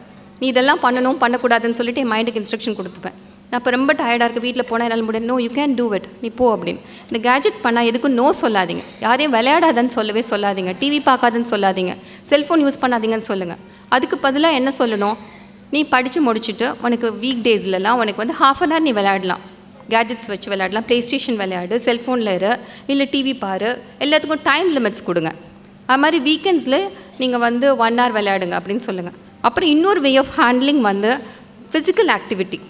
வெளியில் போய் விளையாடுறதுக்கு அவங்கள ஒரு டென்னிஸ் கிளாஸ்லேயோ பேட்மிண்டன் கிளாஸ்லேயோ இல்லை நம்ம கம்யூனிட்டிலேயோ 4 பிள்ளைங்களோட விளையாடுறதுக்கோ, இல்லை அது ஸ்விம்மிங்காக இருக்கலாம், இல்லை வாட் எவர் இட் இஸ், வாக்கிங்காக இருக்கலாம், ஜாகிங்காக இருக்கலாம், அவங்க டான்ஸிங்காக இருக்கலாம், அவங்களுக்கு பிடிச்ச மாதிரி ஒரு என்டர்டெயின்மெண்ட் என்ன பிடிக்குமோ அந்த மாதிரி ஒரு கோர்ஸில் சேர்த்து விட்ருங்க. பிடிச்சாவே போயிடுவாங்கங்க. சின்ன ஒரு டிப் என்னென்னா, சீக்ரெட்டுன்னு சொல்லலாம், மேஜிக்னு சொல்லலாம். அவங்களுக்கு பிடிச்சதை நம்ம பண்ண வைக்கணுன்னா எல்லா ஃபீல்ட்லேயும் பிடிச்சது இருக்கும். சாப்பாட்டில் இருக்கும், படிப்பில் இருக்கும், விளையாட்டில் இருக்கும், பிஸ்னஸில் இருக்கும், ட்ரெஸ்ஸிங்கில் இருக்கும், எல்லாத்துலேயுமே பிடிச்சது கண்டிப்பாக இருக்கும். அவங்களுக்கு பிடிச்சது என்ன நம்ம வந்து அனலைஸ் பண்ணுறோம், அதுதான் நம்ம ஒர்க். அது முடியுமான்னு கேட்காதீங்க. இப்போ சாம்பார் வைக்க முடியுதுல நம்மளால், ஒரு நாள் சாப்பிட்டுட்டு அப்புறம் ஃப்ரிட்ஜில் வச்சுட்டு வேலைக்காரி கொடுக்குறோம். இது வந்து பிள்ளைங்க நெக்ஸ்ட் ஜென்ரேஷனுக்கு போக போகுது. அந்த ஜென்ரேஷனோட மாரல்ஸ் வேல்யூஸ் மறுபடியும் அடுத்த ஜென்ரேஷனுக்கு போக போகுது. அதனால் கண்டிப்பாக நம்ம அதுக்கு ஃபோக்கஸ் பண்ண தான் வேணும். ஹேண்டில் பண்ணுறது தான் இம்பார்ட்டன்ட். ஸோ ப்ராப்ளம் இல்லாத காக்கா குருவி கூட ப்ராப்ளம் இருக்கும், ப்ராப்ளம் இல்லாதவங்களே இல்லை. How to handle. பிள்ளைங்களை கம்ப்ளைண்ட் பண்ணாதீங்க. அவங்களாம் சின்னவங்க, நம்மளை எவ்வளோ தப்பு பண்ணியிருப்போம் சின்ன வயசில். நம்ம அப்பத்தாவும் ஐயாவும் ஆயாவும் நம்மளை டிமோட்டிவேட் பண்ணி தான் நம்ம யாருமே இங்கே வந்திருக்க மாட்டோம். என்கரேஜ்மெண்ட், எங்கே வந்து ஒரு என்கரேஜ்மெண்ட் இருக்கோ, அப்ரிசியேஷன் இருக்கோ, ரெகக்னிஷன் இருக்கோ, அங்கீகாரம் இருக்கோ, அந்த இடத்துல கண்டிப்பாக வளர்ச்சி இருக்கும். எல்லோரும் எல்லாத்தையும் அச்சீவ் பண்ண முடியும். இப்போ ஒரு டாக்டர் வந்து பெருசாக அவர் லெவலில் இருக்கனால அடுத்த என்ஜினியரால் டாக்டர் அளவுக்கு ரீச் பண்ண முடியாது. பட் அவரோட ஃபீல்டில் அவரால் கண்டிப்பாக மேலே போக முடியும். நீங்கள் கம்பேரிசன், அதர் திங் நான் இங்கே பார்த்தது, இது ரொம்ப சென்னையில் நிறைய இருக்குது. கம்பேரிங் தி சில்ட்ரன், அது காலேஜ் சில்ட்ரனாக இருக்கட்டும், ஸ்கூல் சில்ட்ரனாக இருக்கட்டும், வித்தின் த ஃபேமிலியாக இருக்கட்டும், நெய்பர்ஸாக இருக்கட்டும், கம்பேர் பண்ணுறாங்க. Comparison is like a poison. You're poisoning your child's life. அது 100% நீங்கள் டெய்லி சொல்லிக்கோங்க. Then you won't do that in your life. வாழ்க்கையில் நம்ம இந்த தப்பை பண்ணவே மாட்டோம். யாரையும் கம்பேர் பண்ணக்கூடாது. All the child R unique. இப்போ நான் வேறு மாதிரி, எங்கள் ஸ்டேஜில் இத்தனை பேர் இருக்காங்க, அவ்வளோ அழகாக தமிழ் பேசினாங்க. நான் அண்ணக்கிட்ட சொன்னேன், நான் பேசல, எனக்கு பயமாக இருக்குது. Because this is my first stage இன் தமிழ். அதுவும் இவ்வளோ பெரிய மாநாட்டில் இத்தனை செட்டியாக இருக்குது முன்னாடி நான் தமிழில் பேசியிருக்கேன் ஸ்டேஜில் ஃபுல் இங்கிலீஷ் ஸ்கூலில் காலேஜில் இந்த கவுன்சிலிங்லாம் இங்கிலீஷில் பேச சொல்லிடுவாங்க. ஏன்னா அதர் ஸ்டேட் இல்லையா, எனக்கு தமிழ் ஃபுல்லாக பேசி வந்து ஒரு மாதிரி சங்கோஜமாக இருந்தது. அப்புறம் எங்கள் பெரியப்பா வேறு இருக்காங்க, அவங்க தமிழில் வந்து தலைவர், தமிழ் கடவுள் மாதிரி.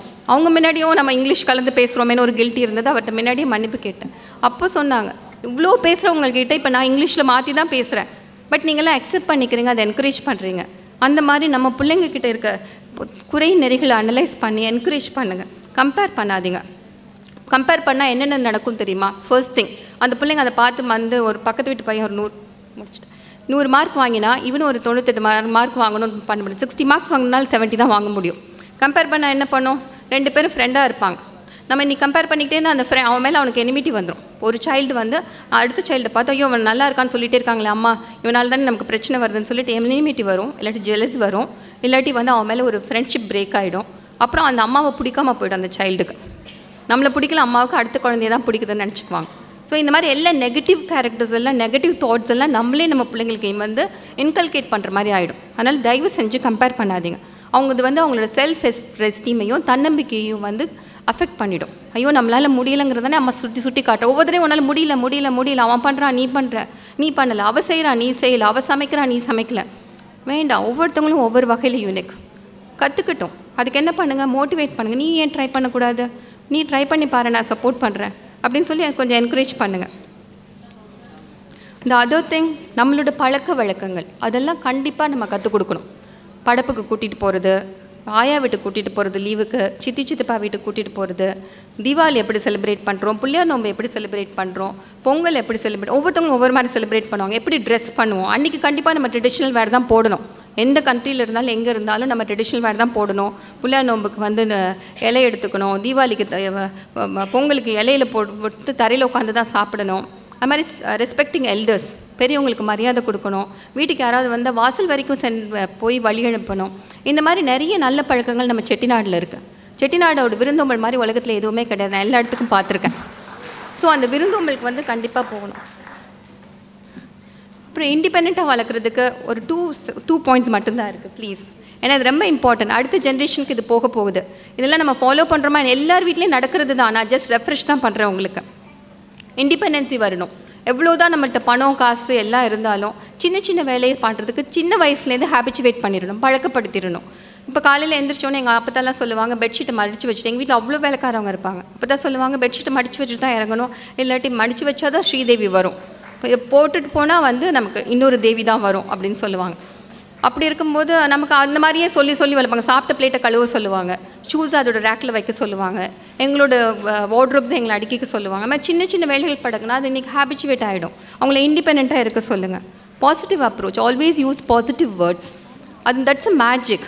நம்ம அன்பு எப்படி செலுத்துகிறோமோ அது மாதிரி பாசிட்டிவ் வேர்ட்ஸ் ஒரு மேஜிக். ஓகே, என்னால் முடியாதுங்கிறது சொல்கிறத விட முடியும், ட்ரை பண்ணலாமே, உனக்கு எல்லாம் வருமே, பெட்டராக இருக்கே, ஓகே இன்னையோட நாளைக்கு பெட்டராக இருக்க போகுது. எனிதிங் என்ன சொன்னாலும் பாசிட்டிவ் வேர்ட்ஸ் யூஸ் பண்ணுங்கள். என் பொண்ணெல்லாம் அதில் ரொம்ப ரொம்ப இம்பார்ட்டன்ட். ஒரு சின்ன வேர்ட் கூட நெகட்டிவ் யூஸ் பண்ணக்கூடாதும்பா. அதை தான் இந்த வந்து ஆர்ட் ஆஃப் லிவிங்கில் சொல்லிக் கொடுக்குறாங்க, மகத்ராய் சொல்லிக் கொடுக்குறாரு, லைஃப் ஸ்கில்ஸ் சொல்லிக் கொடுக்குறவங்க எல்லாருமே சொல்லிக் கொடுக்குறது be positive. The universe will bring everything to you. நம்ம என்ன நினைக்கிறோமோ நம்ம தாட் தான் நம்ம லைஃப். நான் இங்கே வரணும்னு நினச்சனால தான் இன்றைக்கி நான் வந்திருக்கேன். நான் அவங்க எனக்கு தைரியம் இல்லாமல் நான் வரமாட்டேன்னு நினச்சிருந்தா எனக்கு இந்த ஸ்டேஜ் இன்றைக்கி கிடச்சிருக்காது, இந்த ஆப்பர்ச்சுனிட்டி கிடச்சிருக்காது. So be positive. Last thing but ரொம்ப ரொம்ப இம்பார்ட்டண்ட் திங், எல்லாருக்கும் நான் ஒரு சின்ன சீக்ரெட் சொல்லித்தரேன். எல்லோரையும் வின் பண்ணணும் அப்படின்னா ஒரே ஒரு சீக்ரெட், அன்பு தாங்க. அன்புக்கு மெஞ்சினது இந்த உலகத்தில் எதுவுமே கிடையாது. அதால் என்ன வேணால் அச்சீவ் பண்ணலாம். ஃப்ரெண்ட்ஷிப் கிடைக்கும். ஃபேமிலியில் வந்து என் பிள்ளைங்களுக்கெல்லாம் எனக்கு நான் ஃப்ரெண்டு தான். இப்போ பையன்கிட்ட கேட்டால் காலேஜ் போகிறாங்க, எல்லோரும் கேட்டாங்க உனக்கு கேர்ள் ஃப்ரெண்ட்ஸ் இருக்கான்னு.